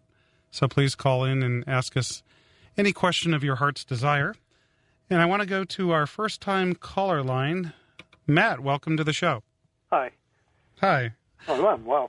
Hey, I was wondering what if Steve Wozniak had any theories as to why the father of the 6502 processor, Chuck Peddle, with the same processor that Steve Woz in his Apple I and Apple II family, why Chuck Peddle doesn't seem to get any credit for what he's done. He also developed the Kim computer and the Commodore PET computer. And I talked to Jean-Louis Gassier at one point, and he had said that Apple was absolutely terrified when the Amiga came out. I was wondering if Steve has any memories of that. Okay, when the media came out? When the Amiga came out. Oh, the Amiga? Computer. Okay, sure. First of all, Chuck Peddle, going back in history, he developed the microprocessor that I chose because I could buy it the cheapest, but it was actually the latest, the greatest, the best. There were a lot of reasons that I would rate that processor as better than the ones that existed at the time from Intel and Motorola. I admired Chuck Peddle. He was one of the few people we brought into the garage to show the Apple II when we were seeking support, seeking money. He was going to Commodore, and we were trying to get Commodore to choose our Apple II computer and pay us a bunch of money. And Chuck Peddle actually decided, no, the right step was to build our own computer, to build it real cheap, to not have color, to not have graphics, to not have high resolution, to not have sound, to not have paddles, to not have any slots to expand it, and make it as cost-effective as you could, except they didn't use your home TV, which was free. And so there's some things I admired about him, but other things that I did not admire that much in his thinking. And so he got forgotten. Well, I'm sorry to hear that. When the Amiga computer came out, there was no really mass worries around Apple at all. I mean, we didn't really look, at that point, we had an operating system will kind of carry your computer, and people aren't going to switch operating systems very quickly. And sure, the Amiga had some great graphics abilities and could fulfill some television applications that we couldn't a little better, but there was no panic. So I'm not sure. Jean-Louis Gasset is a little bit, he's like the Frenchman who exaggerates everything to the extreme. And that may have been just a comment that felt good to him at the time. Great. Thank you very much for your call, Matt. We're going to go west of the Rockies. Whoa, that call just seemed to disappear, just hung up. How about this? We'll go to the wild card line. Joe, welcome to Coast AM. Oh, great, Kevin. Haven't spoke with you in a long time. Joe from WRKO Boston. How are you this evening? We're doing great. I am a visually impaired blind person, and Steve, I don't mean to be unfair to you or anybody. When Apple did come out, it had a screen reader and all that, but as you know, a lot of us aren't happy with screen readers and Bill Gates because we can't reinstall Windows. I spent an enormous amount of money. I know Apple's now trying to make a computer with screen reader built in. I wish there were other operating systems. They were simple because Microsoft wants to be the absolute controller of everything, and I think that's very unfair, and we as handicapped people are left behind. My question is, and I also have a comment, what are you doing in the realm of this to try and stop this? Because it's so hard, even with the screen reader, the JAWS and stuff, they always want to update, and they're fixing something, and it's broken, and the keystrokes doesn't read all the stuff that's on the screen, and there's no reason that speech, I know in Japanese, there's speech product out in all the Japanese homes, everything practically talks. There's no reason they can't have speech properly hooked up so it works right and Braille displays. What are you people doing in the realm of that kind of stuff? Because we're really getting the royal shaft here. Yeah, I'm sorry, but I'm not really inside Apple now, and I don't know what's going on in the company and what the priorities are relative to that. Personally, I have very strong priorities towards the handicapped use of computers, and there were times when Apple did a very good job, and there are times when we fell behind Microsoft and in some applications, and I'll tell you, it's really disappointing to ever hear that an operating system would move on and leave some important piece of software behind in any category. I mean, as a computer scientist, software operating systems are supposed to be so universal that you can enhance the operating system and move up a level, and everything that worked before still works. So somebody's missing the formulas a lot of times when, a program doesn't work or, that sort of thing. Thank you very much for your call, Joe, and I wish you the best of luck. We're going to go over to the wild card line. Bob, welcome to the show. Hi, Kevin. Hi, Steve. Hi. Bob from Los Angeles. Hey, first, Kevin, I was going to ask you, do you ever talk on ham radio? Yeah, sometimes. I used to use a repeater in Los Angeles, but since I moved to the Las Vegas area, I haven't really been on amateur radio that much. Oh, okay. I was wondering if you come across, you used to talk on 434, right? 435. 435, right. The underground repeater of 2 meters. It. Yeah. Anarchist. The crazies.